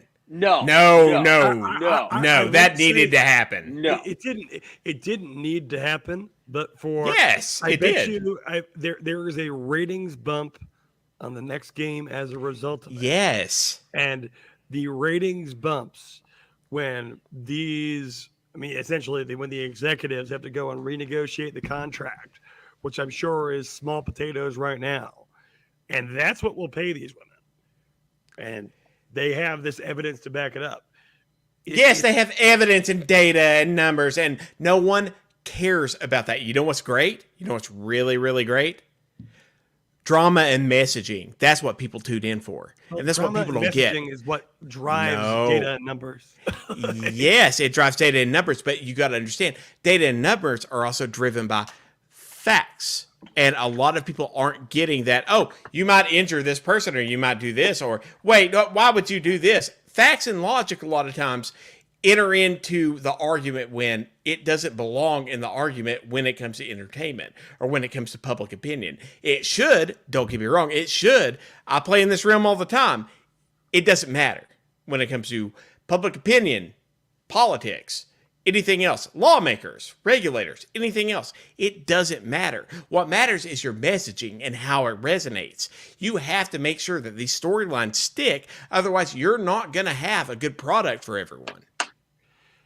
Wayne makes a good point down there, though. Maybe you do need a bird magic. Yes. That being said, Wayne, like, if you think back to golf in the early 2000s, they did just fine with Tiger Woods versus whoever they kept bringing up to be his potential rival. That being said, Caitlin Clark, it's too early to,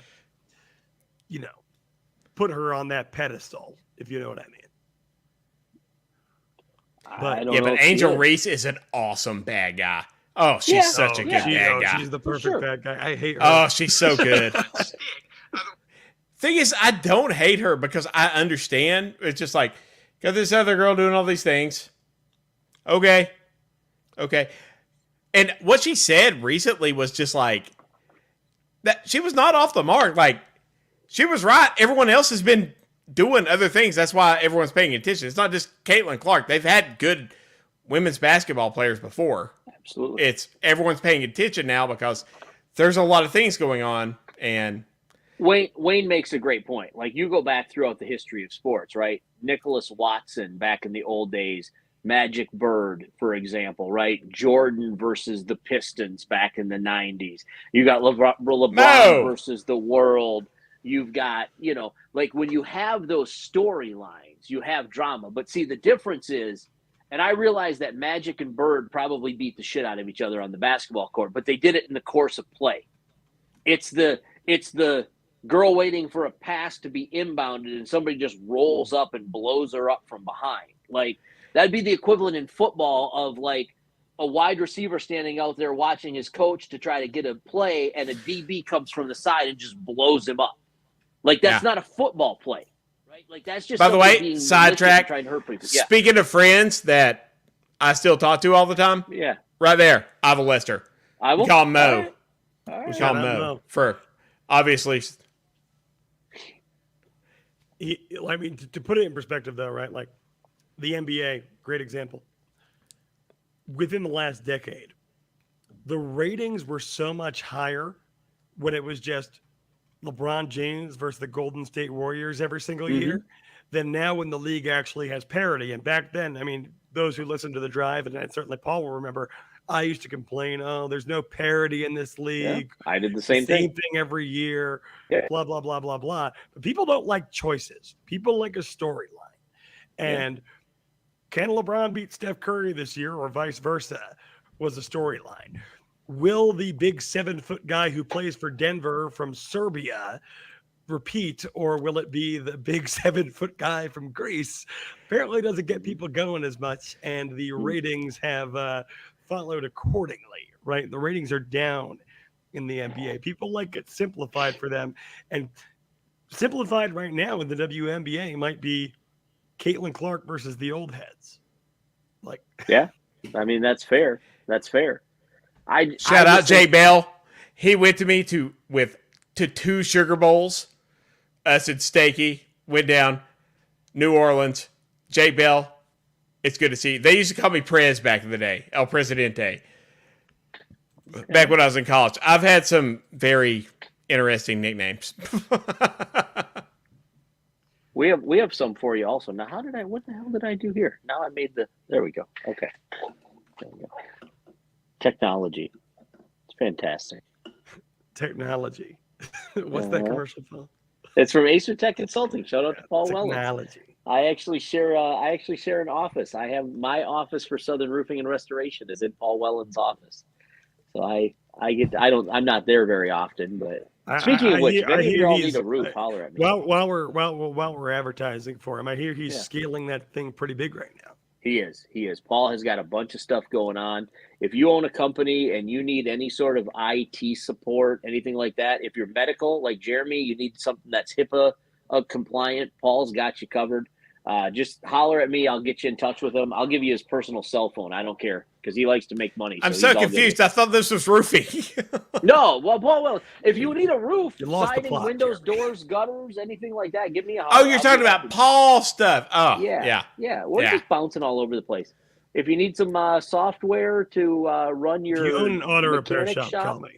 Yeah, if you need, amphetamines, call Jeremy. Like, whatever. Like, we got you covered on all sorts. Don't call me. It's on shortage. Why?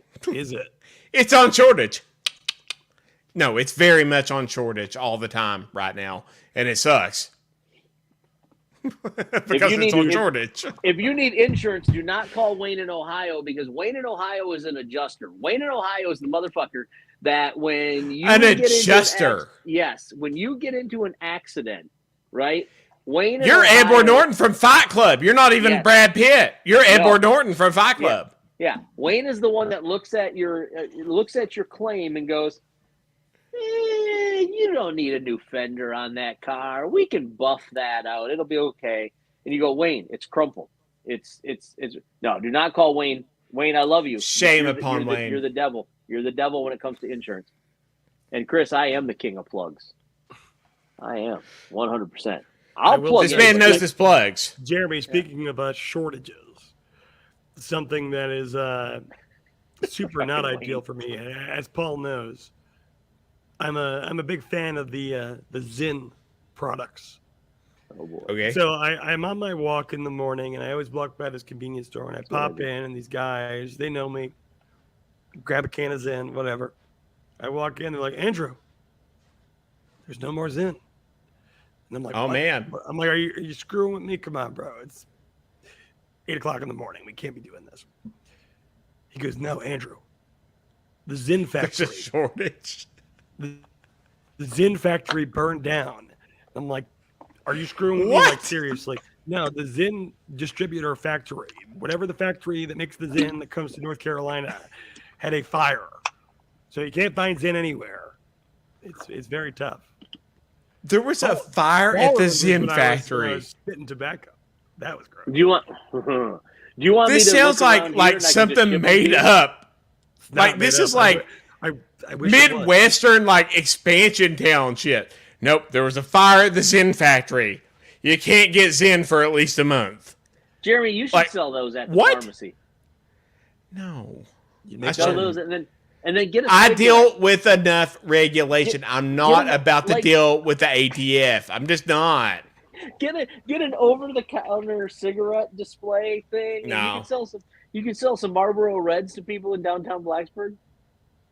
Camel, no filter, No, I'm good. No. Zins.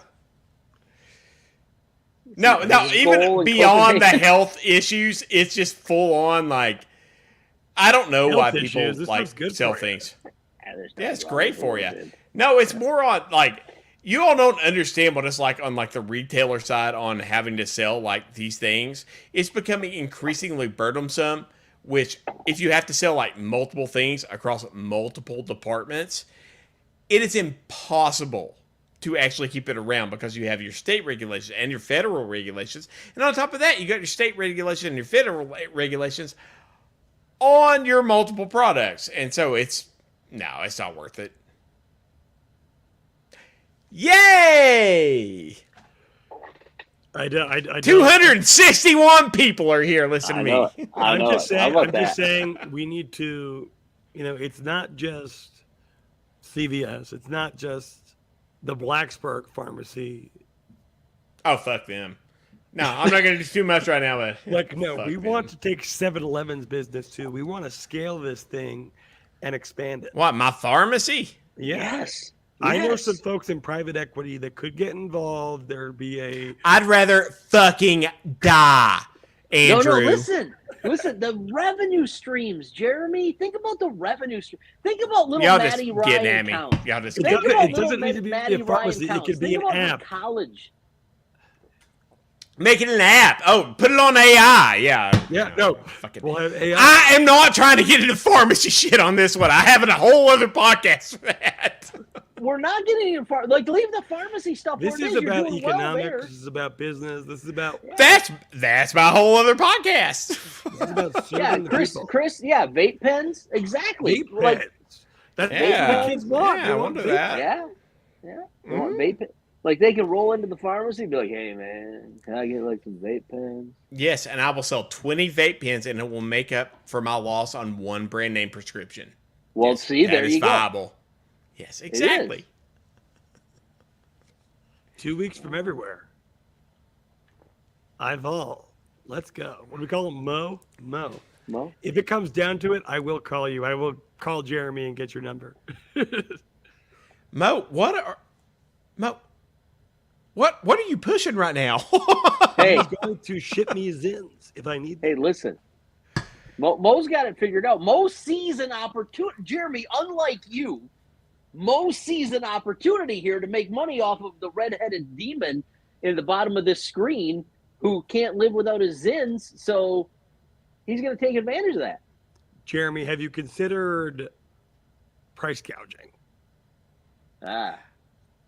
No, that's not how that works in my realm.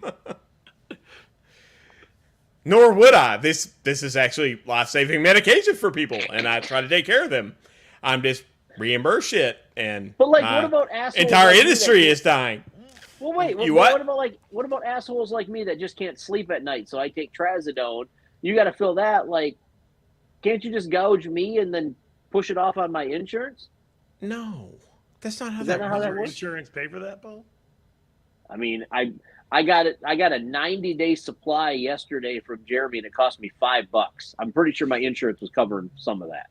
They had Paul, you got that 90-day supply for $5 because I gave it to you for $5. That's what happened. Well, see, so gouge me. Like, I'm willing to pay. No, I actually take care of my patients. Well, I understand that. I'm Wayne just wants to know if you have surprised an that you extra can care wake card. up in the morning if you're taking trazodone every night. Oh man, it's crazy. Like so Bridget was warning me when I first started taking it that like if you don't get a full night's sleep, you'll end up with a trazodone hangover. Not an issue. I pop a little trazodone, 50 milligrams, before I go to bed. I read for like 20 minutes. Jeremy, why did you get rid of that extra care card? Why did you do that? Wayne wants to know. You never address this. And I wake up in the morning. If I get 6 hours sleep, I'm good. I don't know if I what get that 8 hours is. sleep, I'm good. I don't know what that is. You know? Probably related to Isn't- CDS, Jeremy. I'm guessing Walgreens, something like that. Wayne's just poking the bear. That's all he's doing. Wayne, and I you respect dick! him for it. I respect him for it. No, but I mean, I take a melatonin, and I wake up in the morning feeling not so good. I was taking Well, melatonin. Andrew, and how often do you drink? Believe it or not, these days, not that much anymore. This is the first weekday I've drank in like a month and a half, 2 months. And the melatonin is getting you sideways? Well, believe it or not, it's easier for me to bounce back off the drinking than it is off the melatonin. All right. There's no, this is an actual like genetic thing. Like if you put it together, melatonin, the way it post this, Drew, I'm gonna do it. Okay. No, listen to me, Paul. The way right. it oh, there's Drew. Drew!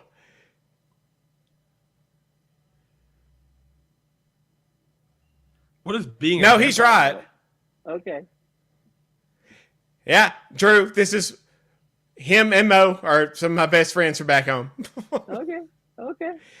He's talking about Maybe the we'll magic get them bullets. on. He's talking about trazodone. No, but yes, I got sidetracked.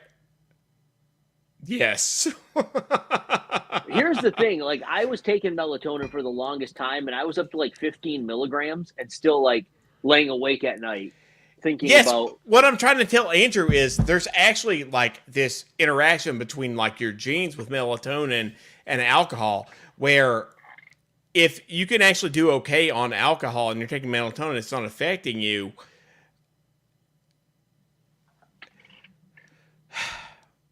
The name of it is Your Bitch, Andrew. Okay. All right. Wait, I couldn't land that one. I went too long on it. Wayne, I think I was we're like, having a different finally, this conversation. whole thing is getting explained. It's got to make sense. No, Got it. I had a better landing earlier, and then Drew came up, and it threw me off. Yeah, it's all good. I'll blame it on my mattress. It's again my YMCA That from mattress is Blacksburg the mattress most- 5 years later, not treating me well. No, dude, I had my mattress after college for like years, and it treated me pretty good. It was all Well, right. I mean, it's been years. Every 10 Yeah. years, they say you're supposed to swap out your mattress. The thing is, Paul, 10?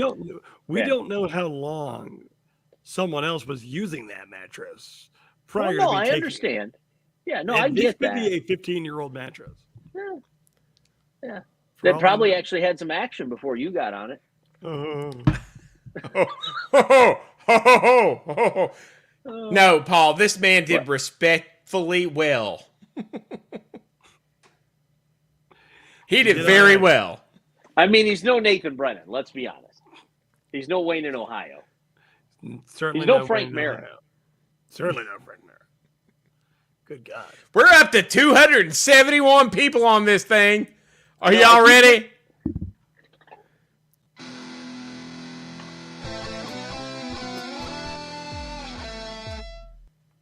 Yeah! Love it. I don't know what the fuck y'all doing tonight, but okay, I'll take it. Is this going to continue? I'm going to grab another drink. Oh, Yeah, I guess at this Oh, yeah. point, like One of my AirPods. everyone's just died. here. Like it. The thing is if our viewer count started going down, I'd stop. I thought we'd go for an hour, and here we are. 2 hours in. I know. I keep but thinking to myself, like, y'all when we still get here. I keep thinking when we get to 250, we'll just stop and call it good. Now we're at 273, almost 275. So actually, we probably, now that Andrew's going to get a drink, should we just wrap this thing up and close it out before he? Should we Irish goodbye Andrew online? I'm not going to do that to him. I'm not going to. I'm a man of principle, Paul. I know. Well, no, that's my entire thing. It's just like it would that's be actually hilarious as shit though if we did that to him. It would. But one thing I sell on like my podcast is like my other podcast works because I know all the people on it and it's pretty much like a hangout. Yeah. Where we all get together and we all have chemistry and everything else. And that's what I wanted to do here. And that seems to be working. Seems to be doing all right. Nick, Trey, you mean Nick Broyden? Oh, it's Nick. It's Nick for sure. 100%. I love Nick, but that kid was he's special. You got to remember, Brian Reed brought a lot to the show low key. Like intro music, y'all, R.I.P. Scott Nason. Brian Reed brought the Scott Nason intro music that I played for Scott every segment. He was the first one to have walk-up music. Scott Nason's intro music was put together by Brian Reed. Like, Brian did that. So, like, yeah, no. By far, Nick, yeah. Brian was actually a really, really good producer. You didn't see a lot of the stuff or hear a lot of the stuff, like, during the course of the show. He was doing stuff behind the scenes. Yeah, for sure. R.I.P. Scott. R.I.P. Scott, yeah. I have the Scott Nason tattoo. Should I take my shirt off and show everyone the Scott Nason tattoo? Yes. 1,000% do that. I don't know if you can see it or not, or how well you can see it. Can you see it? I can't get my shirt off. No, closer. I don't know where to go. No, I can actually see it. There it is. So it's Aerosmith in Metallica font. Right. And the colors are all. Let me put my shirt back on because we don't need the ladies sending me inappropriate pictures. I'm already sending you inappropriate pictures. I'm taking. And our viewer count went up. See? How about that? Maybe I'll take my shirt off. Paul took his shirt off, and our viewer count just jacked up. So for those amazing. that don't know, R.I.P. Scott Nason. For those that don't know, Scott Nason, good friend of mine from back home. Again, I was talking about how I hardly talked to Scott. Was one of the 5 people that I talked to all the time. When he passed away, one of his favorite games to play was he would hear a song, right? So, like, let's just say, I don't know, the Beatles came on, for example, and he would be like, "Oh man, I love the Rolling Stones," and he would wait for someone to correct him, and then he would play dumb. Like, it was this whole thing, and like somebody be like, "That's not the Beatles, it's the Rolling Stones," and he'd be like, "Oh, really? Oh, okay." And he thought it was hilarious, right? Like, he would walk away laughing hysterically. He thought it was great. So when he passed, I figured I needed to do something as a tribute to him. And I actually talked to my tattoo artist, Jackie, Sweet Appalachian Tattoos, right next to where the radio station was, downtown Blacksburg. Again, shameless plug. I'll plug people that take care of me. And we were talking about, and originally what I had wanted to do was, y'all probably have seen this. You've seen the T-shirt, right, with the picture of Hanson on there, and underneath it says Nirvana. Have y'all seen that? Yeah. You know what I'm talking about? So that was what I wanted to originally do. And Jackie was like, "You realize that that's going to take up your entire back." Yeah. She's like, "The heads have to be at least like this big for us to even realize who they are." She's like, "I can't do them any smaller than that." And I was like, "Oh, that, oh, is it doing it?" No. See, I don't know. I had balloons earlier. I don't know what the hell I was doing. Balloons. No, I don't know. Anyway, so I was like, "Well, what do I do?" And she was like, "Well, why don't you pick one band that has a very distinct font and do like another band's name in that font, hence Aerosmith in Metallica font." And then, so what we did too is then the colors all represent the Detroit sports teams. There's the Tigers, the Lions, the Pistons, and the Red Wings. And then because I cared about Scott very much, there's green on there. He was a huge Michigan State fan. Like literally the only thing. Doug, I won't even do it for Doug. Fuck that guy. With his cankles and his doughy abdomen. But like he was a big Michigan State fan. So I put the green on the banner for Michigan State. So that's the story behind the Scott Nason tattoo. But I don't take my shirt off very often in public, so not a lot of people get to see it. I think Bridget's probably the only person other than the 285 of you here today that have seen that tattoo with any regularity. So always good to keep things private. You and your 285 closest friends. 285. 86 now.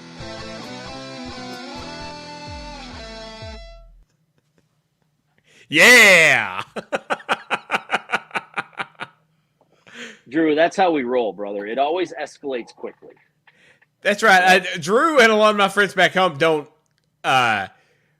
They didn't get to listen to the drive or any of our stuff, so this is new to them. Yeah. There's a lot of crap. We'll explain it as we go. A lot of inside jokes. We'll go along. Paul, any chance like we could just do a repeat appearance at Hoagie House this year? Just one game. I don't want to be locked into it for all the games. One game. I mean, I don't see why not. Like, if I say to Ollie we want to do it, like, he'll absolutely let us do it. He doesn't have a problem with that. I honestly don't know what to do on pregame right now. And everyone's just like, why don't you just come over to my tailgate and do this? And I'm like, no. I want to go downtown and go to Hoagie House and do my thing. There for every game except for... I'll go to Tina and Frank's. That's the only place I'll go. So, we'll be good there. We could pretend to do a radio show there. We could. I have a PA system. Like, we legitimately could just broadcast to the bar. I don't think Frank would let us turn off Kenny Chesney, though. Oh, that's at his tent. At the bar, yeah. No, we might as well just broadcast to the bar. Yeah. My question, though, Andrew, is where did you go when Frank and Tina came down? You all were hanging out at Graham Street Pub. And apparently for like 2.5, maybe even as many as 3 hours. I know you weren't having sex because you can't last that long. But where did you end up going that you just like left everybody at the bar, and then after Jimmy Cleveland besmirched you with some text messages, you came back? Where were you? What were you doing? Oh, no, that was an easy one. That was if this was for Kenny Chesney, Watt tried to book an Airbnb, and he claims that he had booked it, but there was no confirmation email. So they showed up at the Airbnb, him and his girlfriend, and apparently someone else was there. So then they had to come stay at my house. So I had to go let them into my apartment. And then Jimmy Cleveland. 3 hours? Jimmy Cleveland had told me, because the initial plan was to go to this other bar called Tremont, where we were going to get food because we hadn't gotten food yet. Well, it was like 8:30 p.m. and every bar in South End of Charlotte that serves food is going to be packed and have reservations behind it at that point. We would have had to get there at like 6. So Watt was like, I need food. I need food too. We popped into a bar. We went all the way back over there. But the one of the funnier parts of the story was after the Kenny Chesney concert, Watt and his girlfriend were pretty banged up, like drunk. Yeah. I was still somewhat alive. All the people that went to the concert were going to this bar called the Gin Mill, which is right next to my apartment. So I was like, I'll drop you guys off there and at my apartment, and then I'll go to the Gin Mill, just whatever. My door here has... Yes, everyone needed to recover from their bro country Don't concert. call Kenny Chesney bro country. He made bro country. He created bro country. No, he did Once not. again, an abstract. Yes, he did. He created bro country. Don't get me wrong. I appreciate what Kenny Chesney did as an artist because he was original in his time, but he created bro country, and you cannot argue that. I have 2 words for you, Jeremy Counts. Him and Tim McGraw. Fuck. Morgan Wallen. Morgan Wallen is just bro country. He didn't create it. I love He's just me a some product Morgan of Wallen, it. first of all, I'm seeing Morgan Wallen in about a month. And I'm sure he was terrible. No, I haven't seen him yet. I've actually heard that he's not very good live, which, I've heard that. It's Of course awesome he's not show. because he's not a good artist. well, okay. Well, Jeremy, what's your opinion on Luke Combs? Are you going to besmirch Luke Combs? Yes, he's terrible. What about Hardy? God. Oh my God. How do you go, oh my God, on Luke Combs? You're going to die on the Luke Combs hill? Yes, I Oh am. my God. Luke I'm coming to Combs see is one of the Hardy and naturally Charlotte at best some point. singers Y'all I've just trying to ever get me heard in my worked up entire again life. over music. Y'all just No, trying to get me worked up over again over listen, music. Ella, you can besmirch Morgan Wallen. He's like rapping into country beats. It's good, in my opinion. No, I can I love appreciate it. that if it's done well, but Combs he's not He's doing it well. actually, Oh, come on. Luke Combs is the most talented artist on the country scene right now. What? Oh yeah. No. Are you sure? No. I No, the don't know. worst thing is like our poster child for being like the best on the country scene right now was Tyler Childers. But Tyler Childers right now is just like making all these like gospel-y like top things, and he's not doing Tyler Childers-y things anymore. And we don't have him. And Sturgill Simpson does his stuff. And then Chris Stapleton does his stuff. Tyler Childers was like the best thing to happen in country music in a long time. And then he suddenly decided, I'm not going to make degenerate Southwest Virginia, Eastern Kentucky country music. I'm going to actually try to like, I don't know, not even say something. He just full on just like decided, you know what? I'm going to ignore what I was raised on and the experiences I had, and I'm going to make generic country music. His last few albums have been fucking terrible. Okay, so I wanna know love Tyler Childers. Who do you currently approve of in country music? No one, probably. Some dude that played in the Grundy Walmart Pizza Hut. No, he's a dick. No, it's weird. My relationship with country music's weird, but no, Tyler Childers was the best of us, and he started making these things that he calls albums. Andrew, June 14th in Charlotte at the PNC Music Pavilion, Hardy is playing. Do you want to grab us 2 tickets? I'll pay you back for mine, and I'll come down to the show. I wish, but on June 14th, me and Jimmy Cleveland will be at the United States Open in Pinehurst. All right, next I'll time go. Hardy's in town, we got to go to that. I want to see Hardy live. Hardy, he's a real talent. Yeah, 100%. Now, if you want to see someone that does true country music and Southern rock, do Drive By Truckers. They're one of the best bands to ever exist, and they do not get enough love. I will look it up. Jay I'll Tucker? probably What? enjoy it. Drive By Wheeler Walker Truckers. Jr. You all have never. I love Wheeler Walker Jr. I love Wheeler. I'm so mad. So I wanted to go see Wheeler Walker. He was performing here in Roanoke, like literally like a mile from my house. And my parents were in town for my birthday. And I couldn't leave. I couldn't take them to Wheeler Walker, and B, I couldn't just leave them while I went to Wheeler Walker. So I missed it. During Battle at Bristol, I launched redneck shit while my friend's entire church group came over for the tailgate. It was a fun time.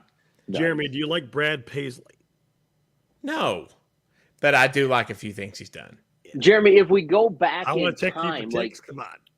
Like, It's where are you at with like Alan Jackson and Tim McGraw? Yeah, He's already. I mean besmirched I Tim grew up McGraw. with him. He's I will already besmirch Tim McGraw, but I still like Tim McGraw, if that makes sense. Same way I'll fucking besmirch like fucking Justin Fuente. No, not even that. My Chemical Romance. I will besmirch them. You all like emo goth thing, and I'll still appreciate them because they got good songs. What? Okay, so now here you go. All right, and I gotta wrap up my end of this here pretty quick here, fellas. It's getting late. I gotta get up in the morning. Some of us gotta actually work for a living. So, but Paul, Jeremy, we've not hit 300 yet. We're six I know. away. When we get to 300, I'm gonna call it. But here's my question for you, Jeremy. Would you rather sit front row and be forced to watch Morgan Wallen or Nickelback? 90s country women. I love you, Emily. What? I don't even know what she said, but I love you. She said something. What? The 90s country women was where it was at. Faith Hill, Shania. Yes, I love Faith Hill and Shania. That was awesome. That was actually some of the best country that ever came out, but because it was meaningful. I've But been to Shania Twain's hometown. Nickelback or who? Nickelback or Morgan Wallen? Front row. Front row? Front row. You got to, and like right there. Like either Nickelback's Nut Sweat on You or Morgan Wallen's. Who? Actually, no. This is easy for me once I actually look internally. I'll watch Nickelback. Really? Yeah. They actually write their own songs. Morgan Wallen's most successful songs was off of one of my favorite artists ever songs. Florida Georgia Line, your favorite artist. No. Are you fucking kidding me?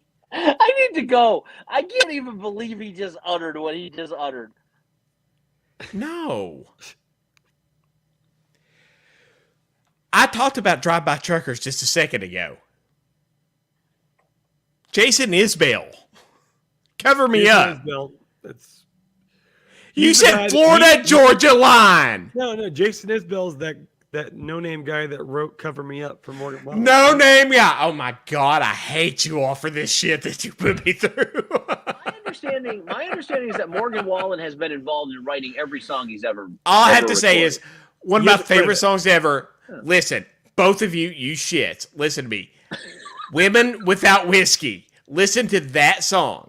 It's one of my favorite songs ever. It starts off with the lyrics, "If I make it through this year, I think I'm going to put this bottle down." It is one of my favorite songs ever. It's by the Drive-By Truckers. Cooley is one of the best. Women Without Whiskey. It's one of my favorite songs ever. Right, Put that in there. We're at $2.99. We're at $2.99. We need one more. There. Oh, we're at $2.98. Someone get tired of my shit. Wayne probably went to bed. Tell him to come on. What's that? He said, "Wayne, call your mom and tell her to come on." Women Without Whiskey, Drive-By Truckers. All right. Yeah. Okay. All right. Damn. Yeah. I got it all enough set time up hearing here tomorrow you, when I Paul. plug that into my Really truck. hear your Well, phone. what's Also, that? the thing, Two Daughters and a Beautiful Wife, one of my favorite Drive-By Trucker songs. It's about a musician that they knew and his entire family getting murdered by a serial killer in Richmond, Virginia. Fun times. But that's one of my favorite bands ever. That is real country music. It's about depression and whiskey and guns and dying. That's real country music. All your favorite. I thought it was all about horses running away and your women leaving you with the double wide trailer and a truck payment. Yeah. And some whiskey. No.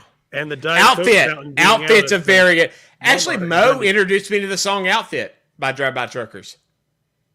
Mo was one of the people that introduced me to Drive-By Truckers. All right. One of my favorite bands ever. Mo, love you, brother. Jeremy, do you have any life advice for the folks at home as we come to the sunset of this podcast? Don't be a corpo. I'll suck your blood and eat your corpse. But no.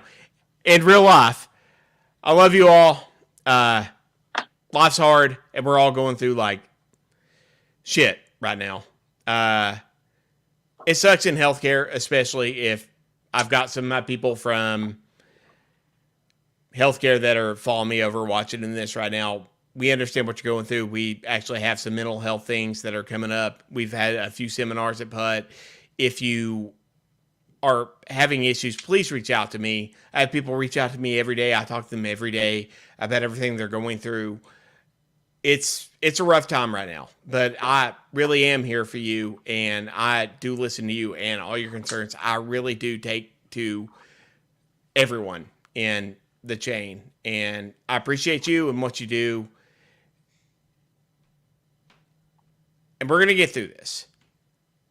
Everyone else on the Virginia Tech thing, the same thing. We're going to get through this. We're going to get through this, and hopefully the season is good. Yeah, I mean, my message to everyone would be enjoy your life, enjoy your weekend, and if you're part of the Virginia Tech coalition here, first of all, if you're part of Jeremy's Healthcare Coalition, thank you, because somebody's got to do the Lord's work out here, right? And 301, baby. And we appreciate you because, it's not easy when everyone's kicking you when you're down, but you guys continue to get up and, to loop it back to Virginia Tech, ut prosum, you guys embodied that.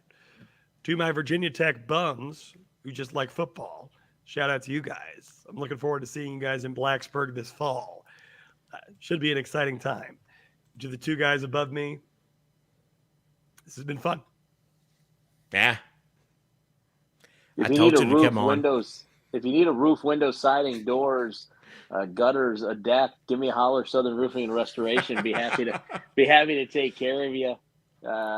Just shoot me a text message. Oh my God, look at this! Look at this. Evan Hughes. Now I almost want to do another hour. Also, Evan Hughes is on Plus. We hit 300. I know it.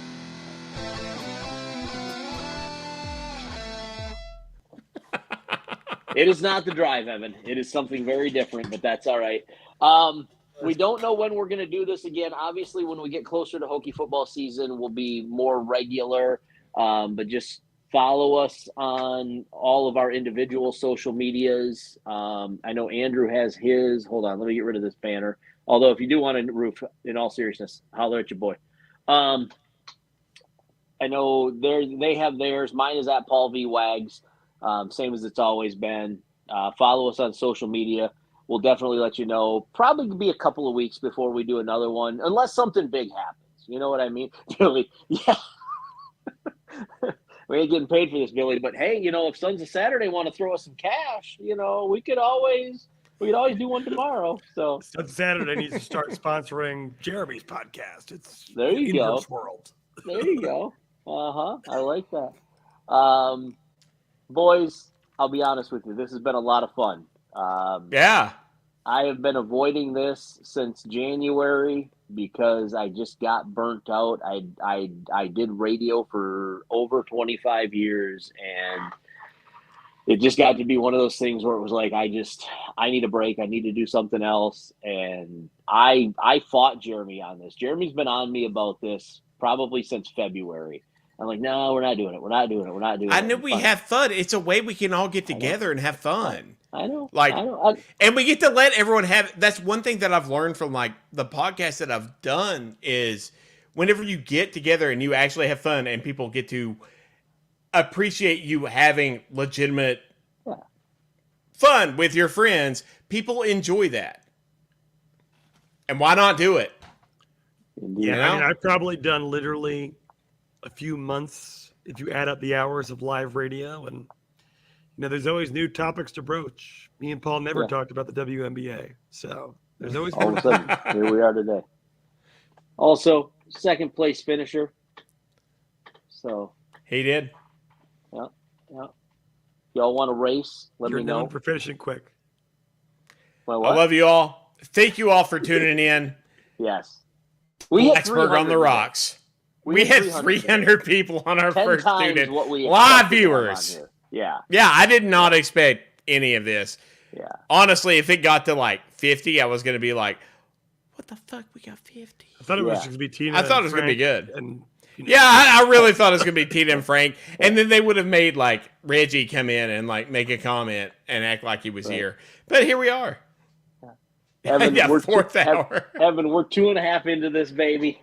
We'll do it again. Emily will murder me. Yeah, exactly. I need to go to bed. I'm tired. Y'all, take care. Have a great one. Keep up with us on socials, and we'll make sure you know when we're going to do this again. Like, rate, and subscribe, because I guess that's a thing we got to do. Yeah. Love you all. Welcome. Shout out to Youngblood DC. belated birthday. Love you, brother.